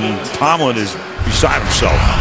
Well, you've got Martellus Bennett right here. He is protection first. That is what they're going to do with him. But as they get closer to the red zone, we've already seen this season, more and more they're going to let him out because he has this sort of athleticism. Here's a big former basketball player. We've told the story, you know, Antonio Gates, those kinds of guys. But they have the kind of athleticism. You just flip them the ball like that, all of a sudden you're 2nd and short. But the game-winning touchdown in the waning seconds last week at Soldier Field. Now they give it to Forte. Just short of the 10. It'll be 3rd down and 1. You know, I really came into this game tonight feeling like the whole story was going to be how those rookies held up on the right side for the Chicago Bears. On the road for the first time, trying to figure this whole thing out. Kyle Long, really an amazing story for how far he's come to make it to the National Football League. Started his career as a pitcher at FSU, a 95-mile-an-hour fastball and left-handed. Bush is in. Polamalu was almost offside. They give it to the short yardage back, and this is Bush. And he's going to be very close. Jarvis Jones is there. The head linesman comes in. He's going to spot the ball short of the mark. So it's going to be 4th down. First time we really had a chance to talk about Jarvis Jones, their #1 draft pick. Polamalu was going to try and jump over the top, and Jay Cutler adjusted his snap count a little bit, but they love Jarvis Jones, don't they? Meanwhile, for Trestman, here's the decision you make. It's 4th down. They're going to measure, but they're going to be short. So a field goal makes it a 3-possession game. Or do you try to go for what would be a kill shot touchdown here? Personally, I take the field goal. I would too. You have a chance to go 17 up. That's 3 possessions. Doesn't mean you can't go hard count here and then eventually go for the field goal, but I wouldn't imagine you want to back it up 5 yards. It looks like they're going. Because they have the momentum back after the turnover, then they give the momentum back to Pittsburgh if they don't make it. Let's see where they go with this now. Well, they're going to line up to go for it anyway. I think they go right. I think they're going to go. The play that worked for them in this situation before was that Pittsburgh Steelers power play with Kyle Long and Jordan Mills on the right side double teaming and Slauson coming around. Well, Bush behind the fullback Pianetta, and they're just going to try to draw them offside. And you can tell with the body language that that's all they were going to do at that point. Delay of game offense. 5-yard penalty remains. And yeah, you don't even have to take a timeout. You're in chip shot field goal range anyway. It's hardly going to matter for gold. So Marshall, it looked like Marshall was trying to call timeout for just a second. But why call a timeout? There he is. Does he want to call timeout? Yeah, he's calling. He's trying to call timeout. You know why he did? Because he was moving on the play, and then when the second motion started, they would have had to completely reset both guys to not get a penalty. So he got a little jumpy, not realizing they were going to take the 5 yards anyway. And so the grin from Cutler is it to say to the defensive line, hey, I knew you knew. Here's Robbie Gould, a 32-yard attempt, and that is good. So that does make it a 3-possession lead for the Chicago Bears, 27-10.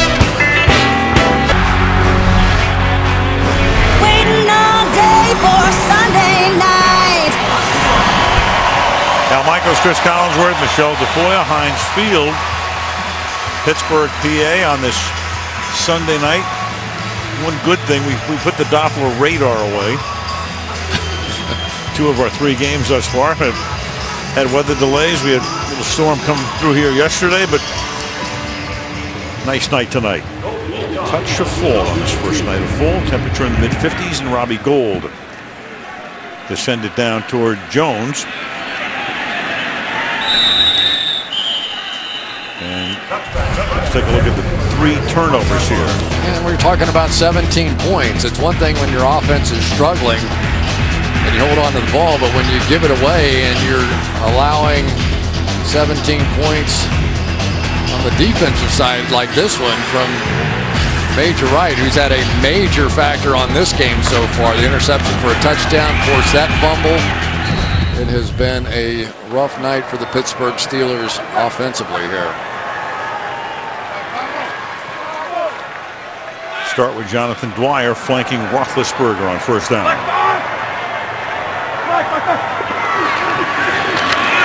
And Dwyer stuffed at the line of scrimmage. Isaiah Fry comes in from his corner spot to stop him for no gain. 2nd and 10. I'll tell you, I give Mel Tucker, the new defensive coordinator of the Bears, a lot of credit. He came over to this defense and they had an established system. They were playing well, and why change it? So instead of making all the players learn a new language that he spoke, he learned their language and allowed them to pick up and running right from the first day of camp. And I think it really made a difference for the start of this season that they didn't have to learn that new system. And much appreciated by the veterans. That shoulder shake, and then open to catch the pass and take it into Chicago territory is David Johnson, the backup fullback. So Roethlisberger with that shoulder shake and pump, and then he finds the open man for a gain of 32 yards. Well, there's just nobody that does it like this. Here you see David Johnson just going up the seam here, and Brian Urlacher maybe in his day could get a little bit deeper than Lance Briggs did there, but when Ben Roethlisberger starts going back and forth and looking around and pump faking, tough to play defense. From the 48 on first down. And Ben has it tipped and incomplete. Try to get it over the outstretched arm of Corey Wooten, the fourth-year guy from Northwestern. Will be 2nd and 10. Well, Corey Wooten's come in, and he's sort of splitting time now with Shea McClellan on the other side. But this is good protection. You know, really, you can't ask any more from your offensive line than this. Mike Adams going to get a little help from Jonathan Dwyer on the outside, but these are the kind of plays that seem to be going against Pittsburgh tonight. But they do have a little momentum on this drive and plenty of time. You know, they just need another play. Sanders gets a block off the bubble screen and takes it to the 38-yard line. Jericho Cotchery with a good block there, and they're going to spot it about a yard shy of a first down. There we go. Now they use the pick the right way. This time Sanders is going to loop back inside like he's supposed to do. Now watch the play work. Now you got something going. Somebody on the sideline, some good coaching over there. With DeCastro right inside. That time able to pick up James Anderson, and he didn't let him go. Fueling shy of the first down. 3rd and that much. Now, if you're Tomlin here, you can almost run it if you feel like it, with the idea that you could do it again. I think at this point in the game, you're not going to be punting the football from the Bears' 38.5-yard line.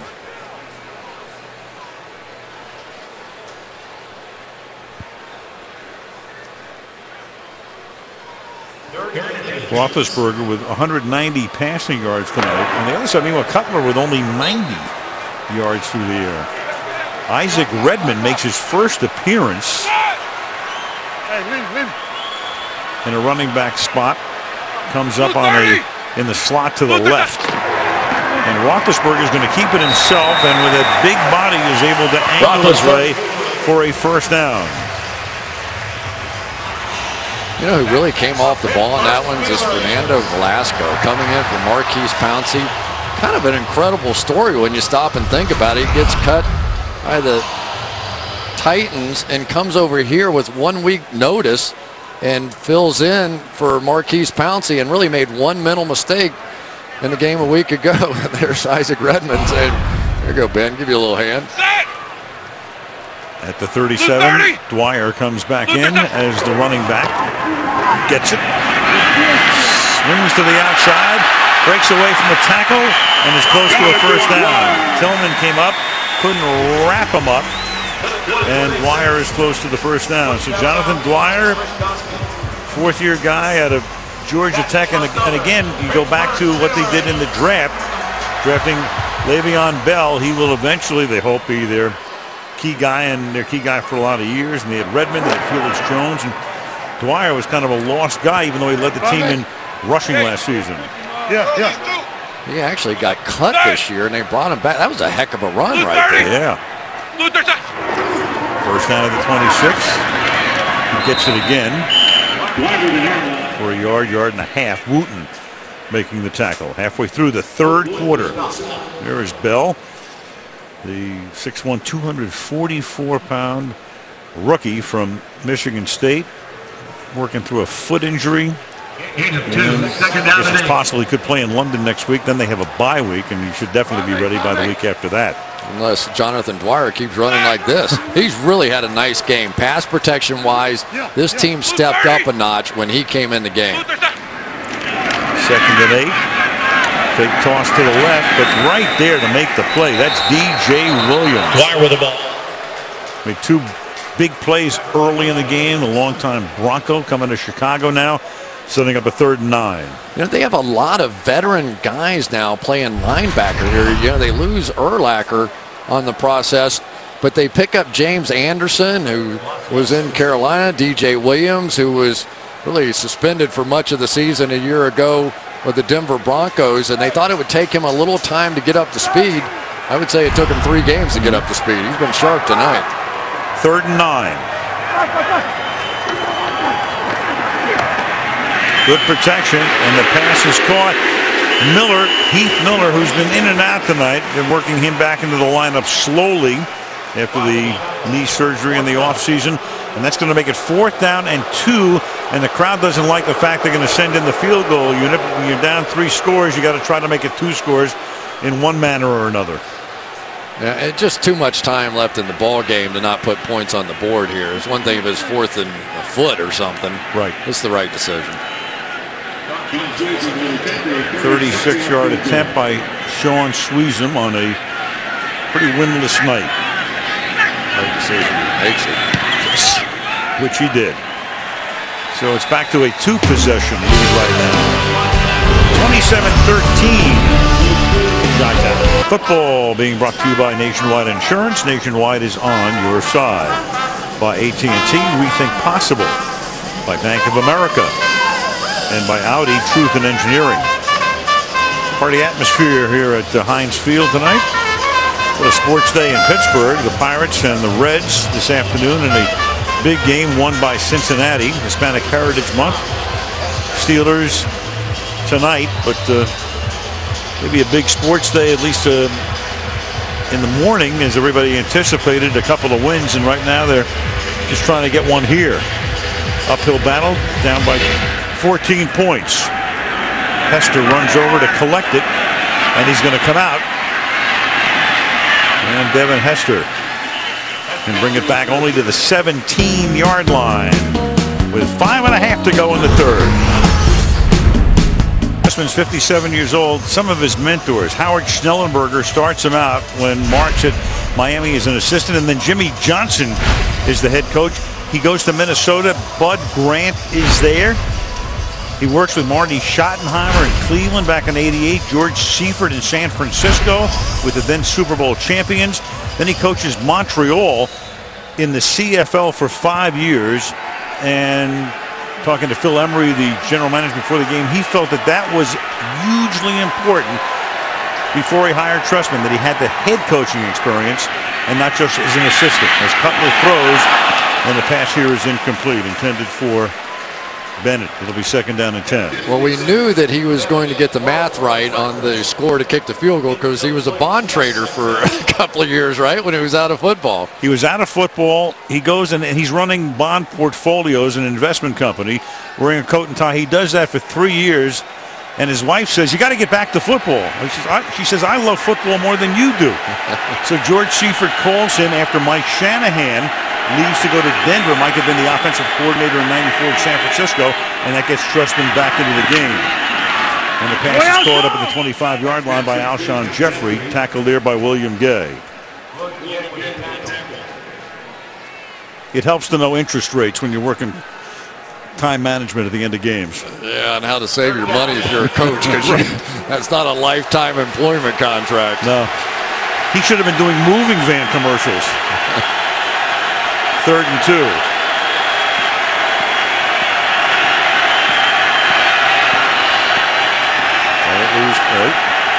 lose track of Troy Polamalu. And he's hit as he throws, and that pass is incomplete, but there's a flag in the secondary up at the 41-yard line. Jason Worlds came in. Forte needs some assistance in getting off the field. Number 22. 5-yard penalty, automatic 1st down. And that's William Gay with the penalty. So instead of 4th down, the penalty makes it 1st down. But of concern now to Chicago is the way Forte comes off the field.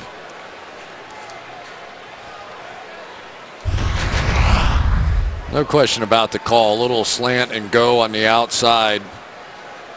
And he's going to initiate the contact after 5 yards. So that obviously a good call and a painful penalty against the Pittsburgh Steelers.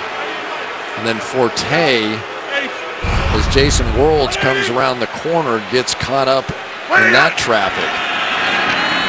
So Bush comes into the game at running back, and that's Brandon Marshall, doing a very nice job bottling him up tonight. Brandon Marshall has caught 4 passes for a total of 11 yards. Yeah, Ike Taylor said he wanted to play against Brandon Marshall. So this guy's like Marshawn Lynch of the Seattle Seahawks. He's in beast mode all the time. Just a huge guy, and with the rules as they are now about contacting the receivers, He said these big receivers that the Bears have, they don't even have to get open. They can just get body position on you. And he certainly is not afraid of a little contact down the field. Crowd still booing the official's call. That's illegal motion. Yep. And Cutler gets slammed to the ground. Lamar Woodley comes in. Two guys in motion. They never got reset. Illegal shift. Offense. The penalty is declined. Third down. In that case, the play is allowed to continue, unlike a false start. And of course, they'll decline it. Meanwhile, they're going to wrap up the foot of Matt Forte on the bench. It's third down and 16 now.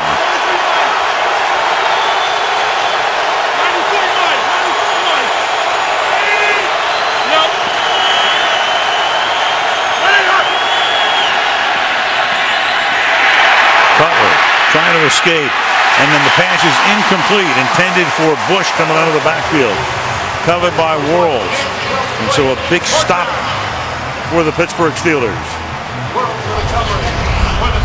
Good recognition by Jason Worrells as the back sneaks out to this side. Had to be a little bit tempting to go ahead with the blitz because it looked like you were going to have Michael Bush block. A lot of times guys make mistakes on that play, but Jason Worrells stayed with his responsibility, and it was important. Podlish to punt. Brown is back there. Short kick. Fielded at the 42-yard line. Brown trying to get around the corner. Cannot. Run out, and the flag comes in after the play. Well after the play. Run out by Sherrick McManus.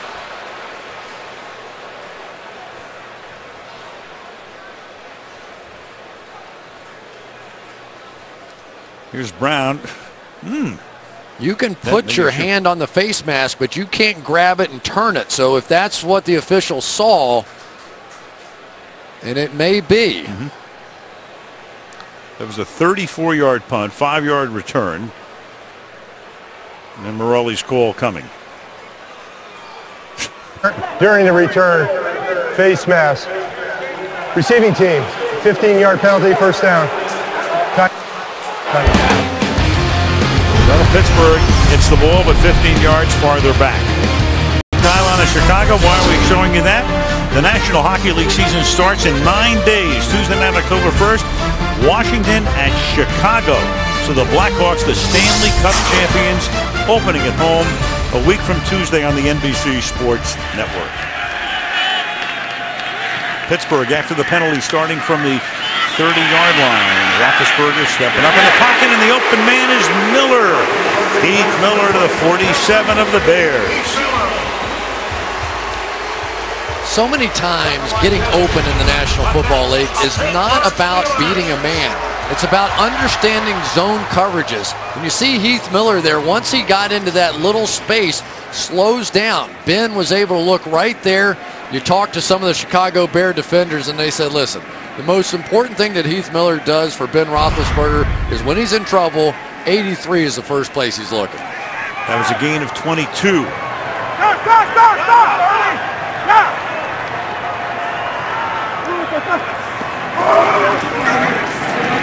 Roethlisberger wide open after the pump fake. Jericho Cotchery.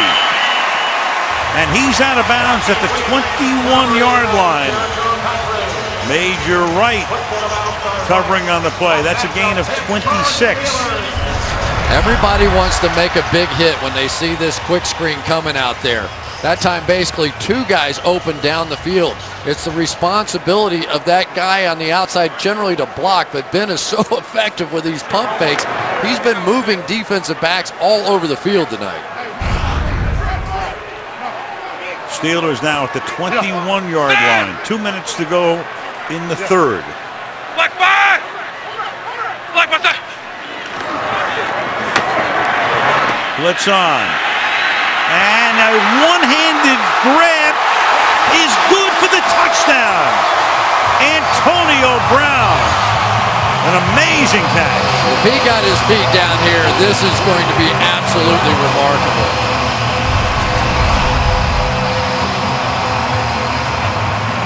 Possession, 1, 2.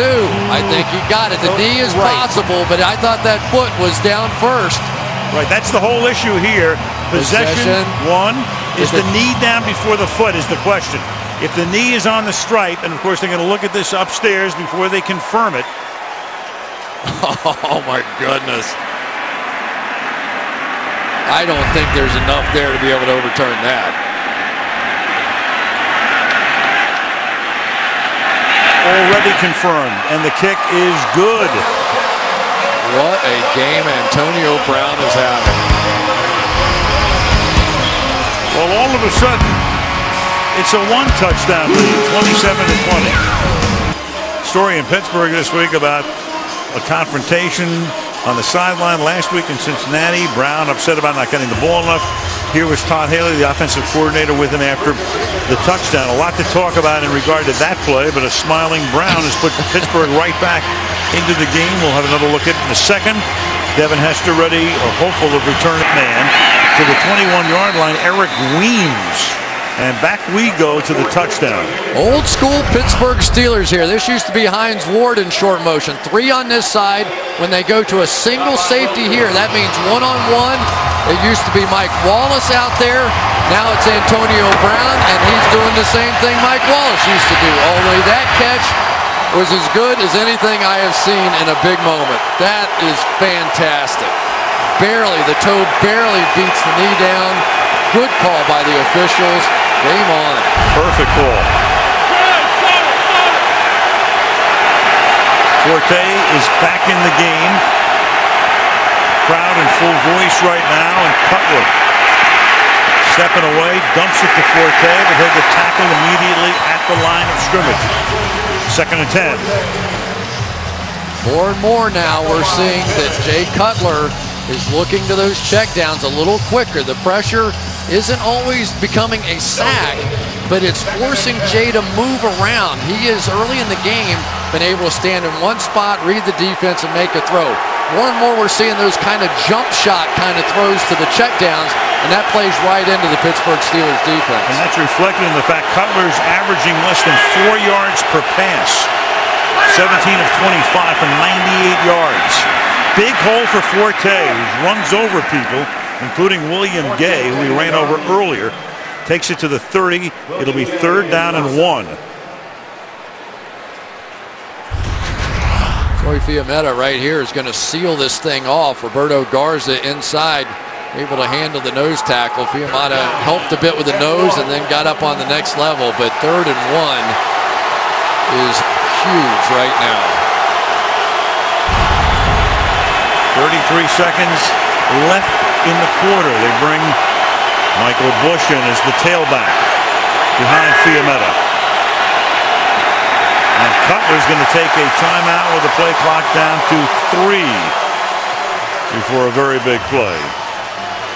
So, as this one winds down in Pittsburgh, we go south next week, where Tom Brady and the undefeated Patriots beat Tampa Bay today 3-0 against Matt Ryan, and the Atlanta Falcons upset today by Miami.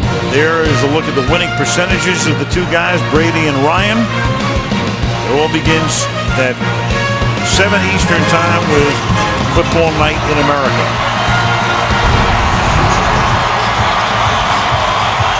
Starting to feel like Pittsburgh Steelers football again around here, doesn't it? For the first time now, the Steelers faithful starting to feel a little hope in this building. This would probably be a Troy Polamalu jump over the pile kind of moment if you ever had one of those. He loves trying to time the snap count on these short yardage situations.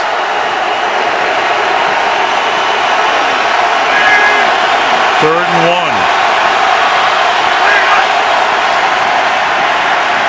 Play action for Cutler. And he's going to go deep into double coverage intended for Marshall and broken up. Clark and Taylor were there. So 4th and 1, and they go deep, and now they'll punt again. And one of the things that happened is on the outside, Troy Polamalu took out the underneath coverage, just decked the fullback, Fiametta, and so there was only one place to throw the ball, and that was jump ball down to Brandon Marshall. There it is right there. Pavlich's kick. Brown falls for the fair catch. Makes it at the 23-yard line. And Roethlisberger on the offense will go to work with 9 seconds remaining in the third quarter. Now, I'll give Pittsburgh credit. There hasn't been an ounce of panic about this team. I've never seen any sort of yelling or screaming on the sideline. Sometimes you're down, what was it, 24-3, I believe, and all of a sudden things start getting uncomfortable over there. But my goodness, how that roughing the punter penalty has changed this football game. Gigantic.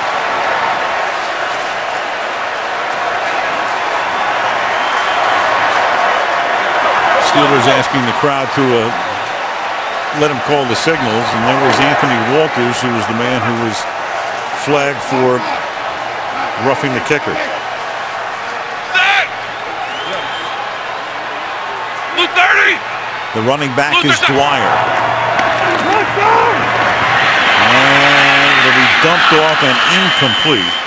Intended for David Johnson, who early had a 32-yard reception, and Big Ben goes down.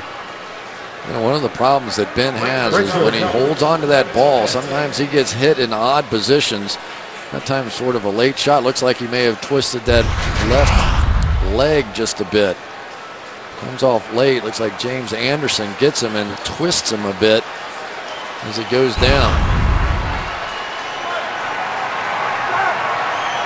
5 seconds left in the quarter.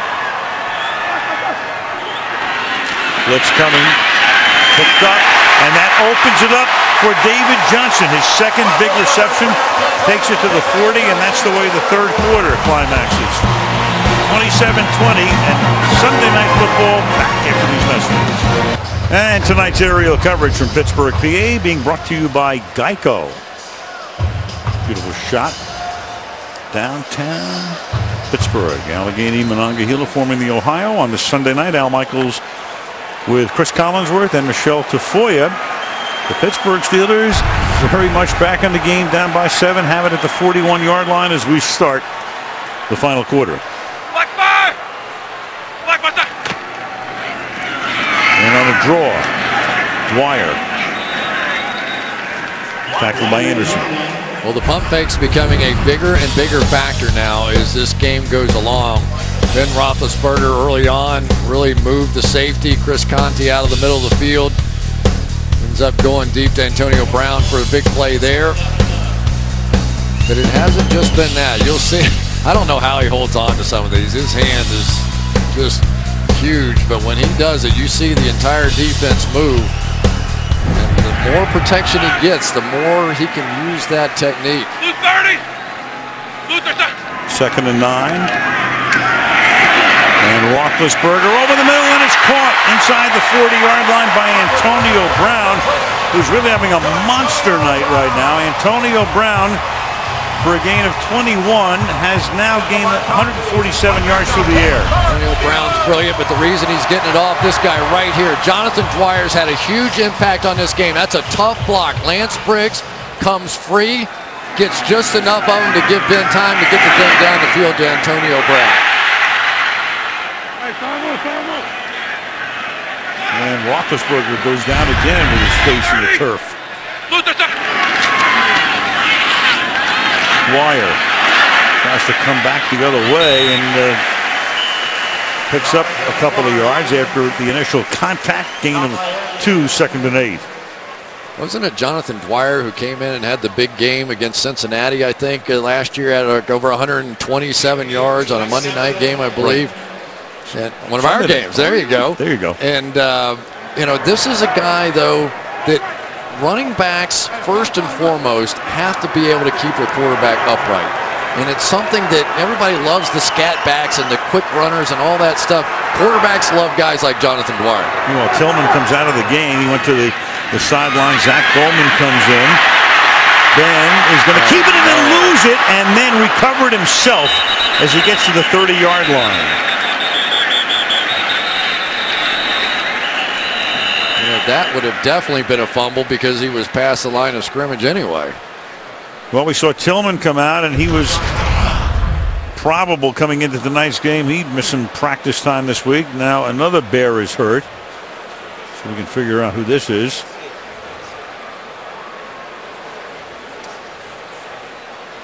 There's been Wooten was chasing him. And it's Melton who is down. He is the injured Chicago Bear. So they've got Tillman out of the game at the moment. Melton is down. And there is Tillman. Injury timeout. Back after this. Well, that's the scene with Henry Melton as the injured Chicago Bear. Back and take a look at what happened here. Yeah, he just tried to step around Julius Peppers. Didn't want to step on somebody's foot and put his knee in a tough spot. And, well, that's really too bad. He's been a good player, Pro Bowl player a season ago. He's had 6-7 sacks the last couple of years. Former running back. Played.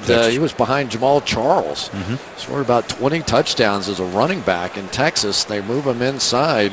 Rod Marinelli took about 2 or 3 snaps of a look at him, and he said, "My friend, you have found your position out here." I visited with him this week, and it's always tough.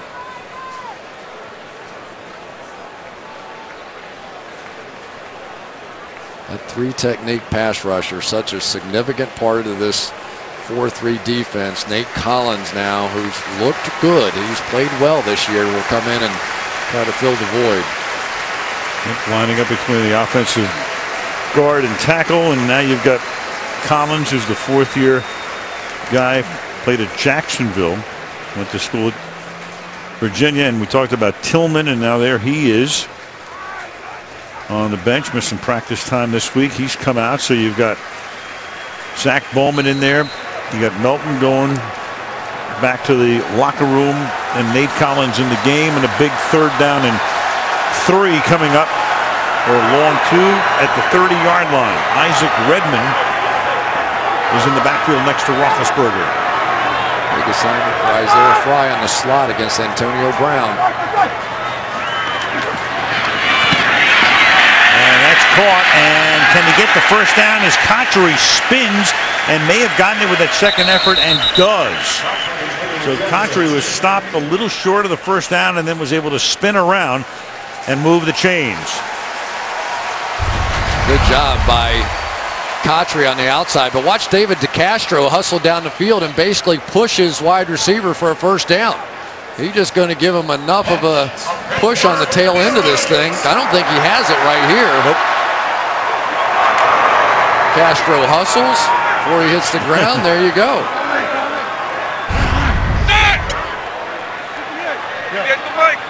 Back to that 3-by-1 again. Dwyer is the back. He flares out, and it's thrown behind Brown.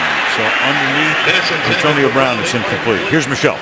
Well, Henry Melton with that left knee, he is out for the rest of the night. Obviously, they've taken him back. Now, for Charles Tillman, we've seen him on the sidelines.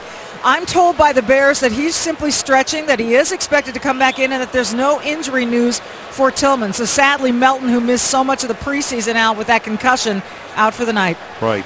Thank you, Michelle. And Tillman, well, even though it might not be anything really significant, at least for the moment, he needs some time. 2nd and 10.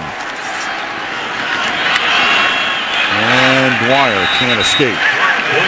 Stopped at the 26-yard line, and that's going to make it 3rd down and 10.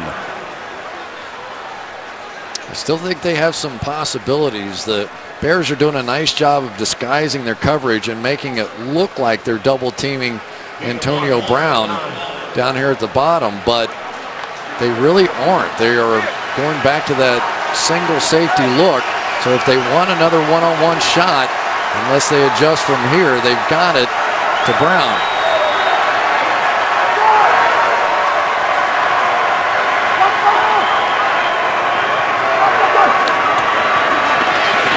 Blitz, and Roethlisberger jostled as he throws, and the pass is incomplete.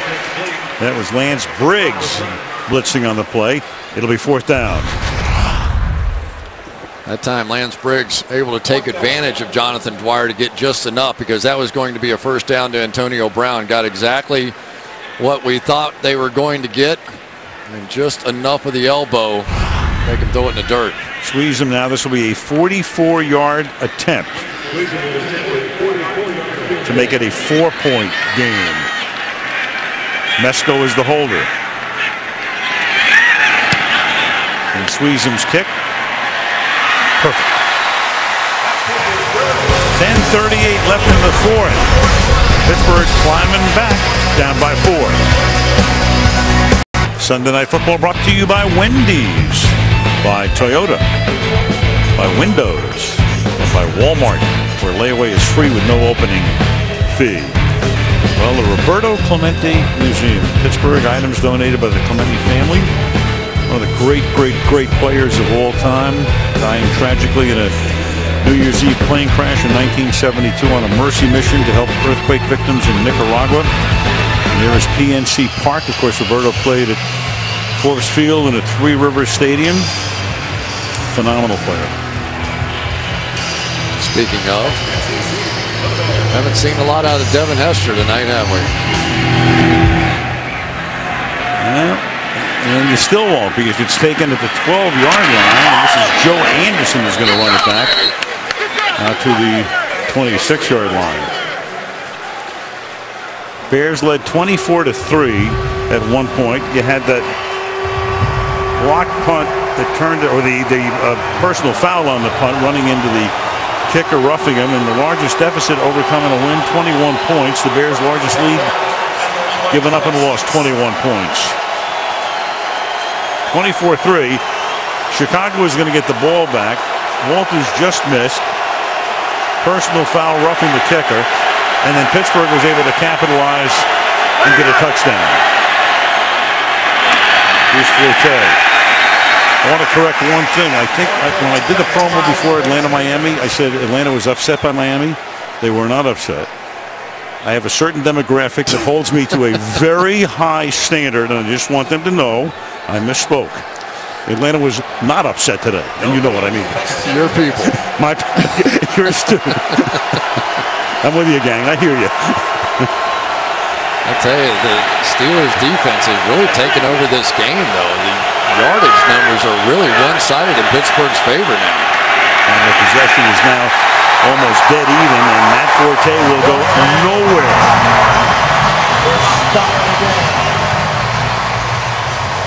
They're just winning the battle up front. Ziggy Hood and Kiesel and McClendon are doing what Casey Hampton and the guys used to do. They're just winning right up here. No chance. And now here comes some nasty blitz. 5 of these guys lurking around are going to be blitzing. Bears' job trying to figure out which 5.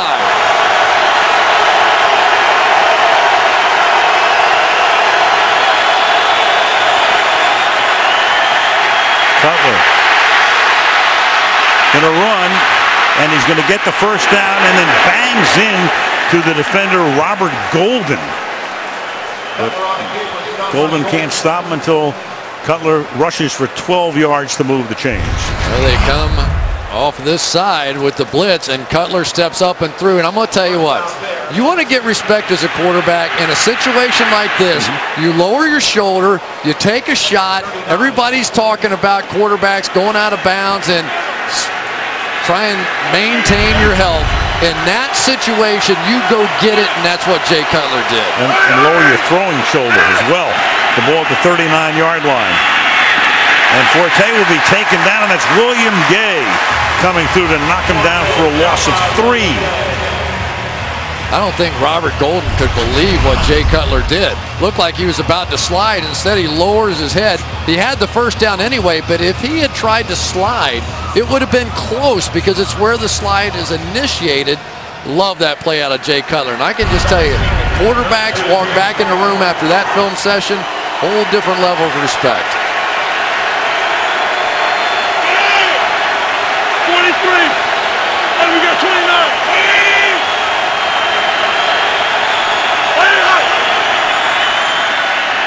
Cutler dumps it off into traffic, and the pass is incomplete. Lamar Woodley helped to break that play up. 3rd and 12. Lamar Woodley here almost got around the rookie, Jordan Mills, on this one. And maybe more importantly, Woodley almost creates the first turnover here. The Pittsburgh Steelers this year still without a turnover. Almost unbelievable the way these turnovers have fallen off over the last couple of years for the Steelers.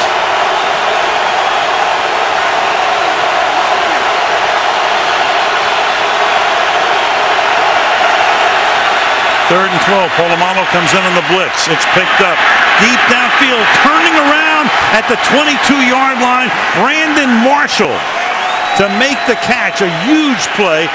Got position on Ike Taylor to the outside off his back shoulder. And Marshall needs a little time here. Yeah, here's old beast mode right out there. Ike Taylor knew what he was getting into.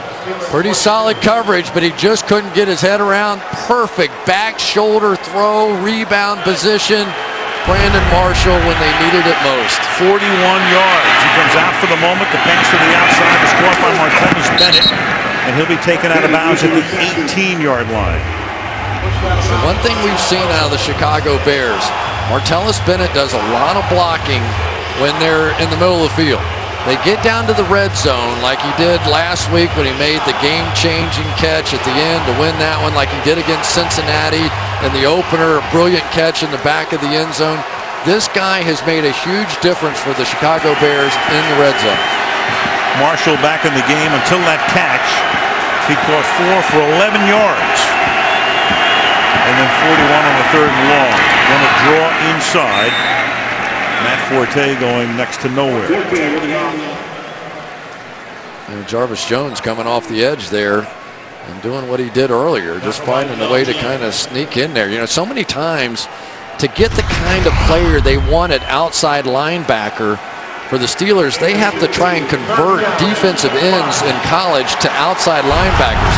This guy was an outside linebacker at Georgia and got a lot of coaching down there at the NFL kind of level in that defense. Very big 3rd and 5. Steelers trying to limit them to a field goal to keep it as a one-possession game. And Cutler going to the corner, and it is out of bounds to Earl Bennett. Earl Bennett not in bounds as he hauls it in. And in comes the field goal unit. Looks like he got at least 1 foot down. A little grab there on the tail end by Shamarko. Whoa. That's interesting. Wins possession. 1 foot. I think there might be a case there. Yeah, well, it's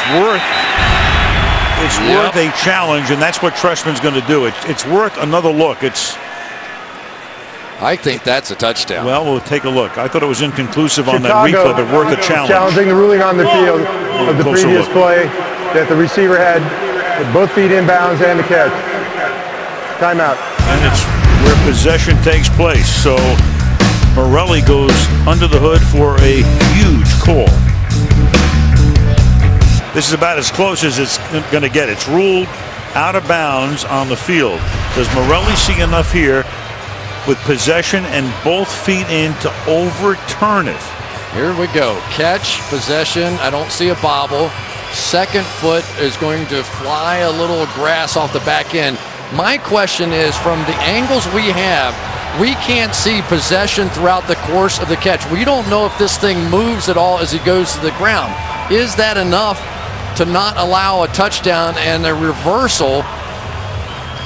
I'm just not sure. No, that is the issue, too. There's no question. Morelli's got to decide, does he have that possession at first, and does he get both feet in? That angle looks like he doesn't get the second foot down, but the other angle you can clearly see some turf flying. And remember, they can piece together these replays.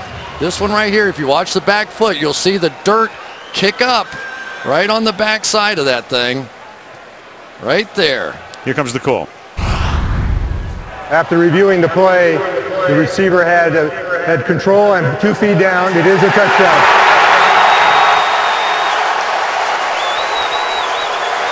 So the old Vanderbilt connection. Cutler to Bennett. He beats Shamarko Thomas. Trestman wins the challenge, and it's a 2-possession game again. This may be the best wide receiver play I've seen in one of our Sunday night games since I've come on here. We have seen unbelievable catches, footwork, one-handed. It's been brilliant. It's been absolutely a joy to watch.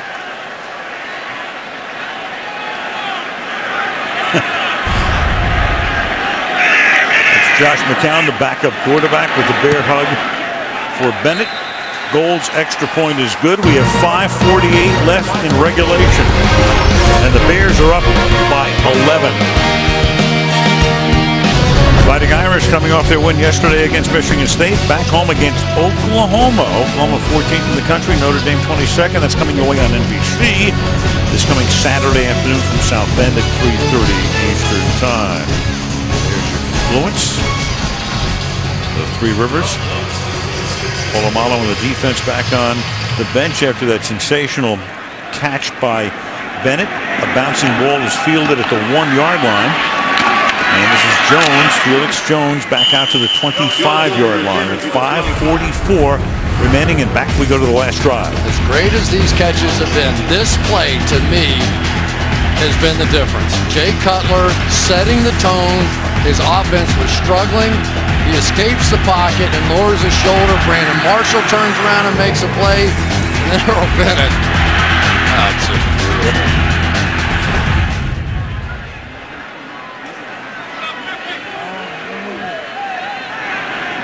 So Cutler, who was under 100 yards until then, 61 yards on the drive.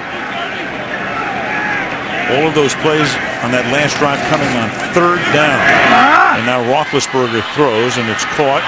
And it's the running back, Dwyer. That's a gain of 9 to the 34-yard line.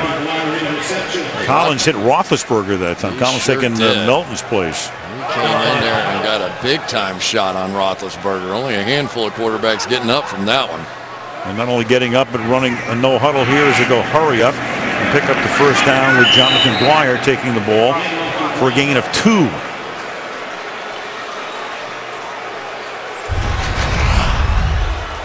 Nate Collins' little spin move on DeCastro. You're not allowed to plant your full body weight on him, but Ben Roethlisberger almost as big as Nate Collins. Inside 5 minutes.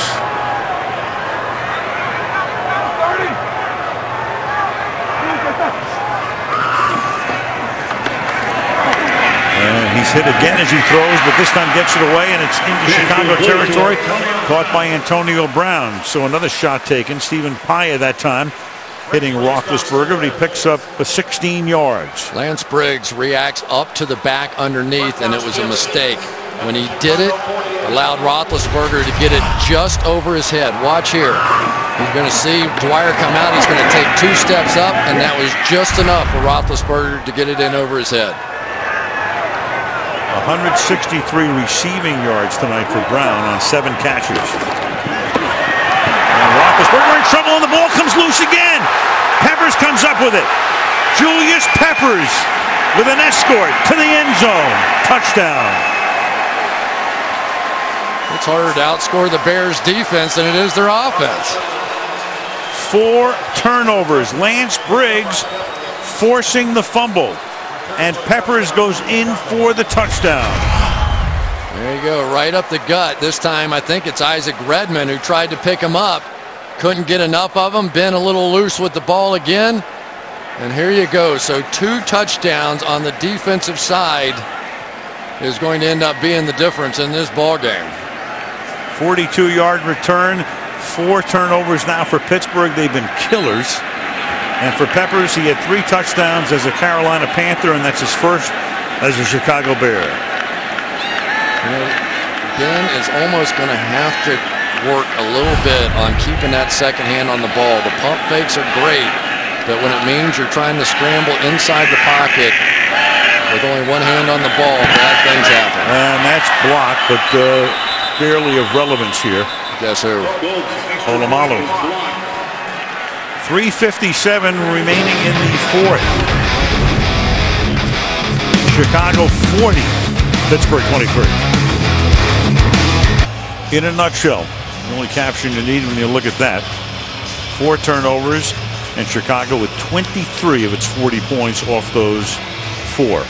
Basically a push tonight for the Steelers offensively. They've scored 23 and 8 undefeated teams coming into the weekend, and that's the way it's going to look with the Bears holding on here.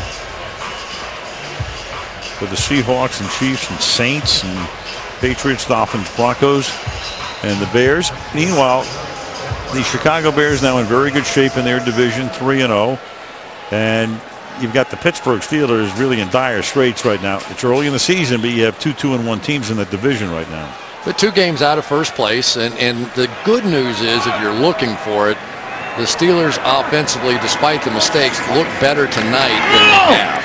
And Roethlisberger throws and Cotchery makes the catch, and it's a gain of 23 out to the 43-yard line. The AFC North, you've got Cincinnati now 2-1 with their win over Green Bay today.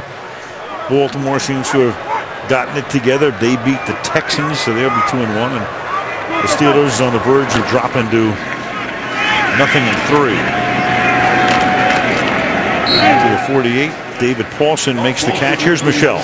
Well, an update on Charles Tillman. The Bears have told me that if they needed him to come back into this game, he could. But he's being bothered by a groin right now. He's been stretching it out, and because of the lead, they're going to let him rest the rest of the night.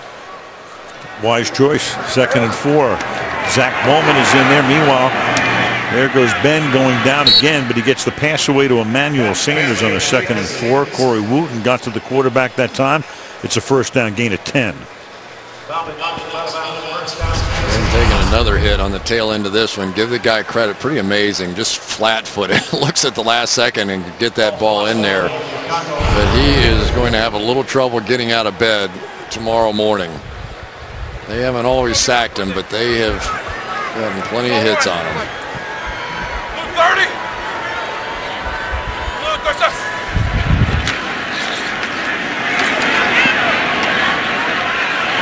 And you got a flag thrown as Jonathan Dwyer makes the catch.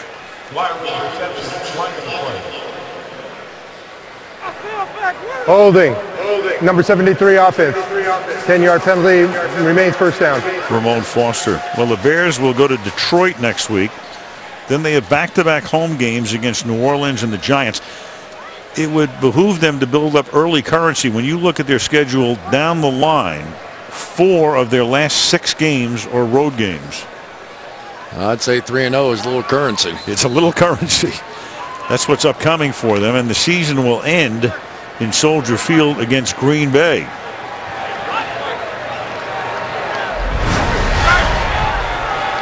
From the 48.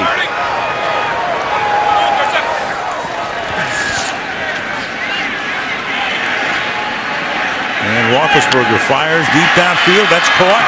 That's Brown to the 26-yard line. And for Brown, a total now of 8 catches for 190 yards and 2 touchdowns. That's good for 27. You're talking about filling in the role of Mike Wallace. He was not a happy camper on the sideline apparently last week, although I talked to Todd Haley and he said, oh, that's nothing. It just happens every week. A guy's unhappy, you're not throwing the ball, you know, everything, especially with Todd. You know, we've seen a few incidents with him over the years. But this has been one big breakout night for Antonio Brown, and it's so key in those 3-by-1 sets by the Steelers. If they leave somebody one-on-one on the back side of that, and he is now the one, it is tough to play this football team. And right now, Antonio Brown is proving worthy of that position. Of all the crazy numbers, and there are always crazy numbers in a game, the craziest might be Ben Roethlisberger tonight has thrown for 400 yards. From the 25. His team is down by 17, and that is not caught. Leaping for it, Emmanuel Sanders, 2nd and 10.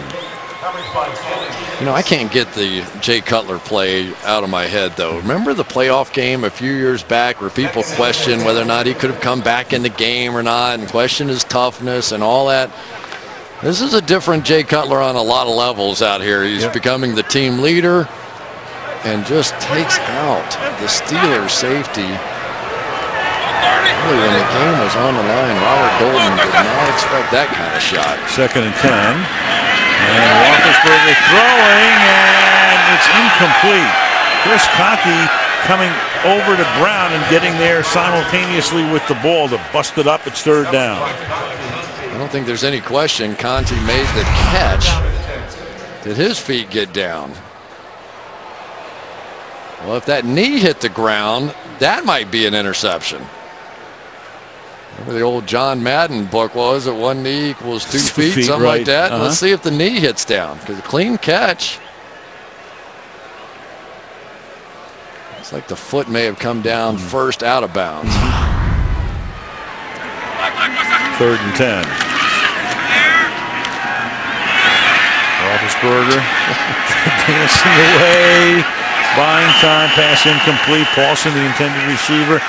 Lance Briggs was there. And that's going to make it 4th and 10. Last gasp coming up for Pittsburgh. I wonder what's going through Mike Tomlin's mind at this point right now. This is a guy that has never been 2 games under 500, right? Correct. Getting ready to go 3 games under. 7th year. As you look at the Dan Rooney and Art Rooney, second lower left. Tomlin coaching in his 99th regular season game. 63, and if he loses this, 36 losses. And here is Brown coming close to a 200-yard night, taking it to the 19, but on a 4th and 10, ain't good enough. So with 2:20 to go, Chicago will take over. Game in which the 3rd loss occurred. You go back under Mike in the last 5 seasons, well into the season, except for last year when they struggled early, got hot in the middle, and then injuries just did them in at the end.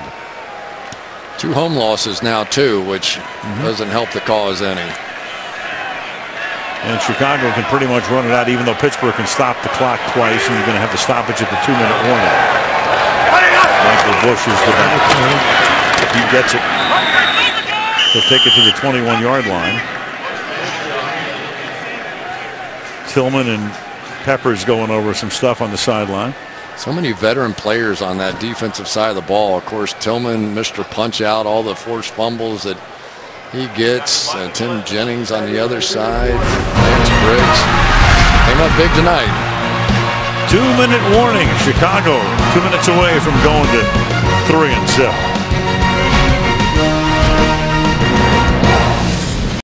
Big one in Atlanta next week. On our post-game report, Michelle with the star of the game, Bob, Tony, and Mike take a further look at this one and what's happening around the league. And Chris and I will look ahead to New England at Atlanta. 2nd down and 8 now for Chicago. Giving the ball to Bush to the 24-yard line. The 3rd down, and Pittsburgh will take a timeout. Well, Mark Trestman. You know, when you look at Trestman, years ago, and you got a lot of Bears fans here because most of the Steeler fans are in the parking lot at the moment. But Trestman, about 20 years ago, was one of the very hot young assistant coaches in the league. And everybody said, you know, this guy is going to be the head coach someday. And then all of a sudden, the time just went on, and he kept moving around and was out of it for 3 years, as we said, went into, bond trading. George Seifert brought him back to San Francisco. He was in Oakland. He was actually on the Oakland staff when they went to the Super Bowl and lost to Tampa Bay. And then he sort of disappeared. And everybody said, what happened to Mark Trestman? Well, he was up in Montreal. And then we talked about Phil Emery before. Emery said, I looked at this guy. I looked at him closely, and I thought he would be the best fit. But it is odd, Chris, when you see a guy who, all of a sudden, hey, here's the new hot young assistant coach. And then whatever happened to him, and then he becomes the coach of the Chicago Bears at age 57. But to some extent, doesn't he feel like a good fit with Jay Cutler? Because Jay Cutler, he's an emotional guy, and we've seen everything before. And Trestman is a bond trader. He just looks straight ahead. He's a teacher. He's putting together a game plan. He's keeping him from getting hit too often. And the relationship with wins is growing rapidly now. And you think about it, he took over. It's a good team. I mean, Lovie Smith had a good deal of success, took him to 1 Super Bowl. And Lovey's team last year, don't forget, 10-6. They were 7-1 at one point, and then injuries helped to do them in. But Phil Emery just felt, hey, look, we just needed to get the offense better, basically. Yeah, and Trestman was the first to admit it. He said, I walked into an unbelievable situation. This was a good team that was well coached. All you had to do was just put in your system, and they were ready to go. And Pavlish's punt, and he's down to the 26-yard line. A little special teams fun right there. Well, the Steelers, we talked about, they're going to go to London late. Normally when teams play over there, they go there and a few days in advance and practice over there. They get acclimated to the time change, but not Mike. He's going to take them over Thursday night. They're going to land on Friday. We talked about this earlier. Practice on Friday after they get off the plane. Do a walkthrough in the hotel. Won't even see Wembley Stadium until they get there on Sunday and play the game and come back home. And of course, on the other side of it is a bye week.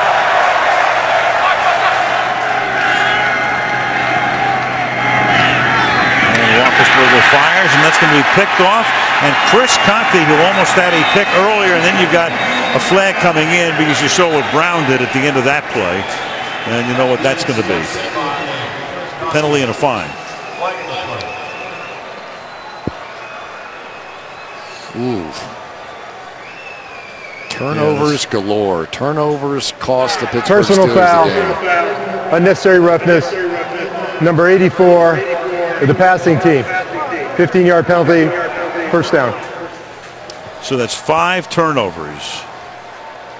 You know, one of the other things is the Steelers are always used to playing with a lead, which creates opportunities defensively because offenses have to push a little bit. When you're constantly playing behind, those turnover opportunities don't present themselves in the same kind of way. This was just an airmail shot from Roethlisberger. Really had no chance from the beginning. The receiver turned out, I think Ben thought he was going down the seam, and a gift for Chris Conte.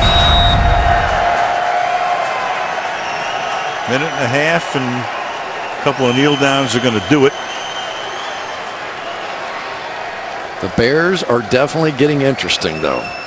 You've got to believe with Mel Tucker, their defense is going to keep improving as they get more acclimated in his system.